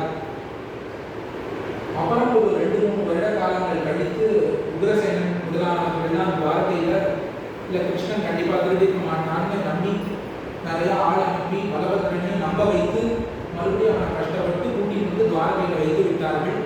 இப்படியே 62 ஆண்டுகள் போச்சு. 62 ஆண்டுகளும் துவாரகையிலே ஒரு துளி பஞ்சம், ஒரு துளி அகால மரணம், ஒரு திருட்டு எதுவும் கிடையாது. ரொம்ப சுபீட்சமா இருந்து 62 வருஷம் துவாரகை. யாருக்கும் என்ன காரணம்னே தெரியாது, அப்படியே இருக்கு. ஏன்னா அக்ரூரர் ரொம்ப பக்திமானாக இருப்பதினாலே அக்ரூரர் இந்த செவந்தகமணியை கழுத்திலே இட்டுக்கொண்டு அது தினமும் தங்கத்தை கொடுக்கும். தங்கத்தை கணக்காக எடுத்துக்கொள்ளாமல் தினமும் பிரதி தினமும் அவ்வளவு யாகங்களை செய்து அவ்வளவு தானங்களை பண்ணி ரொம்ப தூய்மையாக அந்த மணியை வைத்துக் கொண்டுள்ளார். அப்படி அது அக்ரூரத்தை இருக்கும்போது அந்த தேசமே சுபிக்ஷமா இருக்கு. அந்த தேசமே சுபிக்ஷமா இருக்கு. இந்த சமயத்திலே இந்த பக்கத்தை சேர்ந்த சத்ருகுணன் ஒருத்தர் அவனை அக்ரூரரை சேர்ந்த போஜர்கள்ல சில பேர் கொண்டுட்டான். இப்ப திருப்பி ஜென்ம பகையாயிட்டு சண்டை கொண்டுட்டு அக்ரூரர் அந்த தேசத்தை வசிக்க முடியவில்லை. இந்த தேசத்தை விட்டு நாம் போகலாம்னு தன்னுடைய சொந்தக்காரர்களோடு கிளம்பிட்டார் அக்ரூரர். 62 வருஷம் கழிச்சு போனார். அவர் என்னைக்கு அந்த தேசத்தை விட்டு வெளியே போனாரோ அந்த நாள் அகால மரணம், மழையின்மை, பஞ்சம் எல்லாம் வந்து துவாரகையை சூழ்ந்து கொண்டது. இவ்வளவு நாள் இல்லை, 62 வருஷம் இல்லை, 62 வருஷங்கள் இல்லாதது இன்னைக்கு எப்படி திடீர்னு வந்ததுன்னு எல்லாரும் ஆச்சரியமாக பார்க்கிறார்கள். என்ன ஆச்சுன்னு முடிவெடுக்கணும். உக்ரசேனன், பலபத்ரன், கண்ணன் எல்லாரும் யாதவர்கள் எல்லாரும் ஒன்று கூடியதற்கு காரணம் என்ன என்பதை நாம் ஆராய வேண்டும்னு ஒரு மந்திரம் ஏற்பாடு பண்ணுகிறார்கள். அதில் கண்ணன் கேள்வி எழுப்புகிறான். அப்ப ரொம்ப வயசான இந்த துவாரகையிலே அந்த கண்ணு பேரு ரொம்ப வயசான ஒரு விருத்தர் இருக்கக்கூடியவர். அவர் எழுந்து பதில் சொல்றார். இதற்கு காரணம் அக்ரூரன். அவருக்கு செமந்தகமணியை பற்றி தெரியாது. இருந்தாலும் அவர் சொல்றார், அக்ரூரன்றவர் ரொம்ப பக்திமான், ரொம்ப தபஸ்பிரபாவம் உடையவன். அவர் மட்டும் இப்படி கிடையாது. அவர் இங்க இருக்கிற வரைக்கும் நமக்கு எந்த கஷ்டமும் வரல. இப்ப நம்முடைய சண்டையினாலே அக்ரூரனை வெளியே தள்ளினோம். ஆகையாலே தான் நமக்கு இந்த கஷ்டம். இது அக்ரூரனுடைய ஒரு பாவம் கிடையாது. அவனுடைய தந்தை சொபல்கரன் ஒருவர் இருந்தார். இந்த தந்தை இருக்கிறாரே, இவர் ரொம்ப பிரபாவம் உடையவர். முன்பொரு காலத்துல காசி தேசத்திலே இருக்கக்கூடிய அரசன் அவன் நாட்டிலே மழையே இல்லான்னு பார்த்து என்ன பண்ணலான்னு யோசித்து இந்த சொபல்கரை அவனுடைய நாட்டுக்கு அழைத்து கொண்டு வந்தான். என்னைக்கு அவர் வந்தாரோ அன்னைக்கு மழை அப்படி பொழிஞ்சு. இப்படி இருக்கக்கூடிய சமயத்திலே அந்த காசிராஜனின் மனைவி அவள் கர்ப்பம் தரித்தாள். கர்ப்பம் தரித்து 1 வருஷ காலம் அழைத்து கர்ப்பம் வெள்ள வரல. சரி, காத்திருந்தா 12 வருஷம் கர்ப்பம் வெள்ளையே வரல. 12 வருடங்களாக வயிற்றுக்குள்ளேயே கர்ப்பம் இருந்து காசிராஜன் பார்த்தா என்னன்னு தெரியல. இப்போ இவன் வெள்ளையிருந்து கர்ப்பத்துல பேசுறான். ஏமா, நீ ஏன் இன்னும் வெள்ள வரல? உனக்கு என்ன கஷ்டம்? 12 வருஷம் ஆயிடுச்சு, இவ்வளோ நேரம் முடியே பார்ப்பா. குழந்தை பிறக்கும், அந்த குழந்தையின் முகத்தை பார்க்கலாம்னு நான் ஆசையா இருக்கேன் அப்படின்னு காசிராஜன் சொல்கிறான். அதற்கு அந்த கர்ப்பத்திலிருந்து ஒரு பெண் குரல் கேட்டது. நான் வெளியே வர வேண்டுமாகில் ஒரு நிபந்தனை. 3 வருட காலம் ஒரு நாளைக்கு ஒரு பசுதானம் பண்ண வேண்டும். ஒரு பசுவை ஒரு கோதானம் பண்ண வேண்டும். ஒரு பிராமணனுக்கு ஒரு பசுதானம் பண்ண வேண்டும். பண்ணால் 3 வருட காலங்கள் இதே மாதிரி பண்ணி கொண்டு வந்தாராகி நான் வெளியே வருகிறேன்னு அந்த குழந்தை சொன்னதை கேட்டு இவனும் அதே மாதிரி பண்ணுகிறான். 3 வருட காலங்கள் முடிவிலே அந்த குழந்தை பிறக்கிறது. இப்படி விசேஷமாக பிறந்த பெண்ணாக இருப்பதினாலே இவளை விசேஷமாக ஒருவருக்கு கொடுக்க வேண்டும். இந்த நம்முடைய தேசத்திலே மழை வருவதற்கு காரணமாக இருந்த இந்த மகாத்மாவான சொபந்தருக்கு கன்னியாதானம் பண்ணி வைத்தான் அந்த காசிராஜா. இவர்களுக்கு பிறந்தவன் தான் இந்த அக்ரூரன். இப்போ இவருடைய தகப்பனாராகட்டும் இந்த அக்ரூரனுடைய தாயாகட்டும் 2 பேரும் அவ்வளவு மகிமசாலிகள். ஆகையாலே இந்த அக்ரூரன் கால் எப்போது இந்த துவாரகையிலிருந்து வெளியே போயிட்டோ அப்பதான் இந்த துவாரகாபுரி துர்பிக்ஷம் இந்த துவாரகாபுரியை சூழ்ந்ததுன்னு அந்த விருத்தர் சொன்னார். உடனே இதை கேட்டு விட்டு யாதவர்கள்லாம் ஐயோ இப்படி இருக்கக்கூடாதுன்னு அக்ரூரன் அவன் காலில் விழுந்து உன்னை நாம் மன்னிச்சிட்டோம், நமக்குள்ள இனிமேல் பக வேண்டாம்னு சொல்லி இந்த அக்ரூரரை அழைத்து கொண்டு வருகிறார்கள். இப்போ கண்ணன் பார்த்தீங்கன்னா யோசிக்கிறது, ஏதோ இங்கே ஒன்று இடிக்கிறது. அக்ரூரனுக்கு அவ்வளோ பிரபாவமா? இந்த 62 ஆண்டுகளுக்கு முன்னாடி தான் அக்ரூரன் இருந்தான். இவர்கள் சொல்லக்கூடிய இந்த துர்பிக்ஷம் இதெல்லாத்துக்கும் காரணம் செமந்தகமணி தான். சத்ராஜித் எப்போ செமந்தகமணியை வைத்துக் கொண்டு இருந்தானோ அப்பதான் துவாரகை இதே மாதிரி இருந்தது. இப்போ இந்த செமந்தகமணியை அக்ரூரனிடம்தான் சிவதன்வா கொடுத்திருக்க வேண்டும்னு கண்டுபிடிச்சிட்டார் கண்ணன். அக்ரூரனை பற்றி விசாரிச்சார். அக்ரூரன் தினமும் யாகம் பண்ணுகிறான், அவ்வளவு சொர்ணத்தை தானம் பண்ணுகிறான்னு கண்டுபிடித்தார். இப்போ ஸ்வர்ணம்ங்கிறது இந்த 8 பாகம் ஸ்வர்ணம் ஒவ்வொரு நாளும் இந்த செமந்தகமணி தான் கொடுக்கும். வேற யாருக்கும் இவ்வளவு பணம் கிடைக்கவே கிடைக்காது. ஆகையாலே செமந்தகமணி இவன்கிட்ட தான் இருக்குங்கிறத முடிவெடுத்தது. அக்ரூரன் ராஜசபைக்கு வந்துட்டான். அக்ரூரன் எதற்கு அவனை அழைத்து கொண்டு வந்தார்களோ அதையெல்லாம் கண்ணன் வினவி, இந்த மாதிரி நீ எப்பொழுதும் திருவடி இங்கே பட்டுட்டே இருக்கணும், அப்பதான் நல்ல மழை பொழியும் அப்படின்லாம் பேசிட்டு கண்ணன் பார்த்தார். இவன்கிட்ட இந்த செமந்தகமணியை வாங்கணும், அதற்கு நாம் இந்த சமயத்தை விட்டா கிடைக்காது அப்படின்னு எல்லாரும் இருக்கக்கூடிய சபையிலே அக்ரூரரே சத்ததன்வா உன்னிடம்தான் செமந்தகமணியை கொடுத்தான்னு எனக்கு தெரியும். அந்த செமந்தகமணி யாரிடம் இருக்கணும்னு நானும் தேடி பார்த்தேன். உன்னிடத்துல இருந்தாதான் சரி. பெண்ணாச்சு தன்னுடைய மனைவி ஆசைப்படுகிறாள், சத்யபாமா எனக்கு தான் செமந்தகமணியும் என்னுடைய அப்பாவினுடைய சத்ராஜித்தோட மணி, ஆகையாலே எனக்கு வந்து சேரணும்னு பார்க்கிறார். இந்த பக்கம் பார்த்தா பலபத்ரன் என்னுடையதை நாம் இருவருக்குமான செமந்தகமணின்னு அவன் ஆசைப்படுறான். கண்ணன் இந்த உக்ரசேனனுக்கு கொடுக்க வேண்டும்னு ஆசைப்படுகிறான். இந்த மூவருக்குமே இது கிடைக்கக்கூடாது, அக்ரூரன்டே இருக்கட்டும் அக்ரூரா, இந்த சமந்தகமணி உங்ககிட்ட தான் இருக்குன்னு தெரியும், அதற்கு தக்கவன் நீ தான். இது உங்ககிட்ட இருந்தால் தான் இந்த லோகத்துக்கே க்ஷேமமா இருக்கும், வேற யாருக்கும் இது போனா அது சரி வராதுன்னு சொல்லிட்டான். அக்ரூரனுக்கு விடவெடுத்து போச்சு. எப்படி கண்ணன் கண்டுபிடித்தான்? நான் உள்ளதானே மறைத்து வைத்திருக்கிறேன், யாருக்குமே தெரியாதுன்னு பயந்து போய் தன்னுடைய வஸ்திரத்தில் அந்த கட்டி வைத்திருந்த அந்த செமந்தகமணியை எடுத்து சபையில பொதுவா வச்சுட்டு, இப்போ அந்த செமந்தகமணியை கழுத்துல வர வரைக்கும் ரொம்ப சந்தோஷமா இருந்தேன், என்னைக்கு இந்த செமந்தகமணியை கழுத்துல போட்டுட்டேனோ அப்பையிலேருந்து சந்தோஷங்கிறதே போயிடும். ஒரு துளி இந்த பாதுகாக்கணும் பாதுகாக்கணும்னு சுத்தமா சந்தோஷம் இல்லை. எப்படா பாரத்தை இறக்கி வைப்பேன்னு காத்து கொண்டிருந்தேன். இன்னைக்கு இறக்கி வச்சுட்டேன், கண்ணன் உதவினா இறக்கி வச்சுட்டேன். இதுக்கு யாருக்காவது கொடுத்தா பரவாயில்ல, சபையில பொதுவா வைத்து இதனுடைய உரிமையாளர் யாரோ அதை எடுத்துக்கோங்க, இது யாருக்குரியதோ நீங்களே எடுத்துக்கோங்க. இப்படி யாராவது பண்ணலாம்? கண்ணன் கஷ்டப்பட்டு அக்ரூரனுக்கு சேர வேண்டும்னு பார்த்து செமந்தகமணி அவனே இருக்கணும்னு சொன்னா அவன் அவுத்து வைத்து விட்டு யார் எடுத்துக்கோங்க? இப்ப யாரெல்லாம் எடுப்பா? எல்லாரும் வந்து என்னோடதுப்பா. இந்த கலகத்தை கண்ணன் எப்படி சமாளிக்க போறான்னு தெரியல. கண்ணன் யோசித்தான். இது சொன்ன உடனே கண்ணன் நேரம் முன்னாடி போயிட்டான். செமந்தகமணியினுடைய சுபாவம் யாருக்குமே தெரியாதா? சுத்தமா இருக்கிறவன் தான் இதை வைத்துக் கொள்ள வேண்டும். பலபத்திரன் அவன் எப்பொழுதும் சுறாபானம் பண்ணக்கூடிய சுபாவம் உடையவன். சுபாவத்தை மாற்ற முடியுமா? இந்த செமந்தகமணிக்காக சுறாபானத்தை அவன் விட முடியுமா? முடியாது. அதையால் அவன் வைத்துக் கொள்ள முடியாது. என்ன பாருங்க, 16,000 பெண்களும் நானுமா இருக்கேன், பிரம்மச்சரிய விரதம் இருக்கா என்கிட்ட, நான் இதை வைத்துக் கொள்ள முடியுமோ? முடியாது. நான் வைத்துக் கொள்ள முடியலன்னா சத்தியபாமாவாலையும் முடியாது. ஆகையாலே எங்களிடம் இந்த மணி இருந்தால் அது எங்களை அழிச்சுவிடும். ஆகையாலே அக்ரூரா, உன்னிடமே இருக்கட்டும், அதுதான் துவாரகாபுரிக்கு க்ஷேமத்தை தரக்கூடியதுன்னு கண்ணன் இப்படி பேசினான். யாராலையும் எதுவும் பண்ண முடியல. கண்ணன் இப்படி பேசின உடனே அக்ரூரனும் சந்தோஷமா உள்ள மறைத்து வைத்திருந்தா கனமா இருக்கும், இனிமே எல்லாருக்கும் தெரிஞ்சுக்கிட்டேன்னு அவர் தன் கழுத்திலே அந்த மணியை இட்டு கொண்டு, இந்த மணிக்கு தங்கம் இருக்குங்கிற அகங்காரத்தினால தான் இஷ்டப்படி நடக்காமல் எம்பெருமான் மீது எப்பொழுதும் பக்தி யுக்தராக இருந்து கொண்டு இந்த செமந்தகமணியினாலே கிடைக்கக்கூடிய தங்கத்தை வைத்துக் கொண்டு பிரதிதினம் பற்பல யாகங்களை பண்ணிக்கொண்டு துவாரகாபுரியையும் ரொம்ப க்ஷேமமாக வைத்துக் கொண்டு இப்படி அந்த துவாரகாபுரியிலேயே செமந்தகமணியோடு அக்ரூரனும் வாழ்ந்து கொண்டு வந்தார். இப்படி படி மேலே படி மேலே படி, ஒவ்வொரு படி மித்யாபவாதம், எக்கச்சக்க அபவாதம் கண்ணனுக்கு வந்தது. ஆகையாலே இந்த உலகத்துல மித்யாபவாதத்தை தடுக்க முடியாது.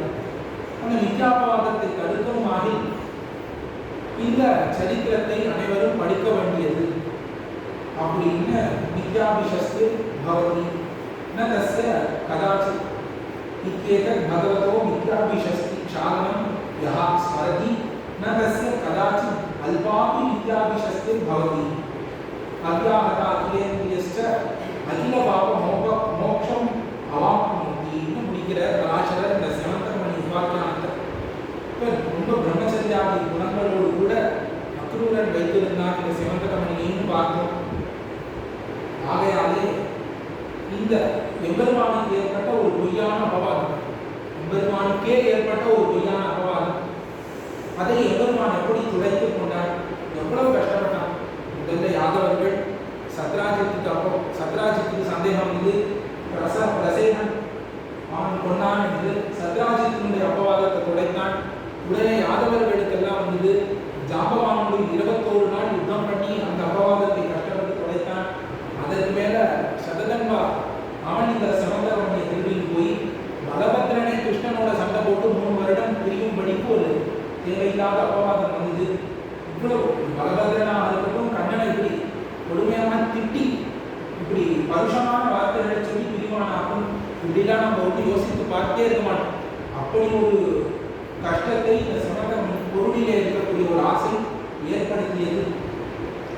கடைசியில் இந்த அக்ரூரனிடத்திலே இந்த செமந்தகமணியை வைத்து தனக்கும் இதுக்கும் சம்பந்தம் இல்லைன்னு என்னைக்கு கண்ணன் பண்ணானோ அப்பதான் அந்த பொய்யான அபவாதம் கண்ணன பெருமானை விட்டு நீக்கியது என்பதை இந்த சரித்திரம் கூறுகிறது.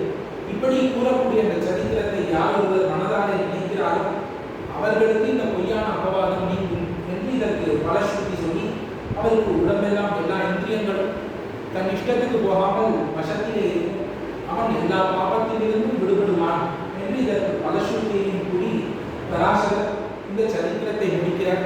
இந்த சிவந்தகமணி சரித்திரத்திலேயே வரிசையாக பல சரித்திரங்கள் அடங்கி இருக்கிறது. ஜாம்பவதி பரிணயம் என்ன, அதற்கு மேல சத்யபாமா பரிணயம் என்ன, இந்த அக்ரூர உபாக்கியானம், சிவந்தகமணி உபாக்கியானம், இது எல்லாத்தையும் சேர்த்து இருக்கக்கூடியது இந்த 13ஆம் அத்தியாயத்திலே உள்ள சிவந்தகமணி சரித்திரம். இதை நாமும் இன்று அனுபவித்தோம். இன்னும் இதற்கு மேல அனமித்திரன் முதல்ல ஒரு பிள்ளை இருந்தானே, அவனுடைய வைபவத்தை ஆரம்பித்து மேலே இந்த 14ஆம் அத்தியாயம் இப்படியே ராஜாக்களினுடைய பெருமையை கூறுவதாக அமைதி இருக்கிறது. அதை வேறொரு அவகாசத்திலே அனைவரும் அனுபவிப்போம்.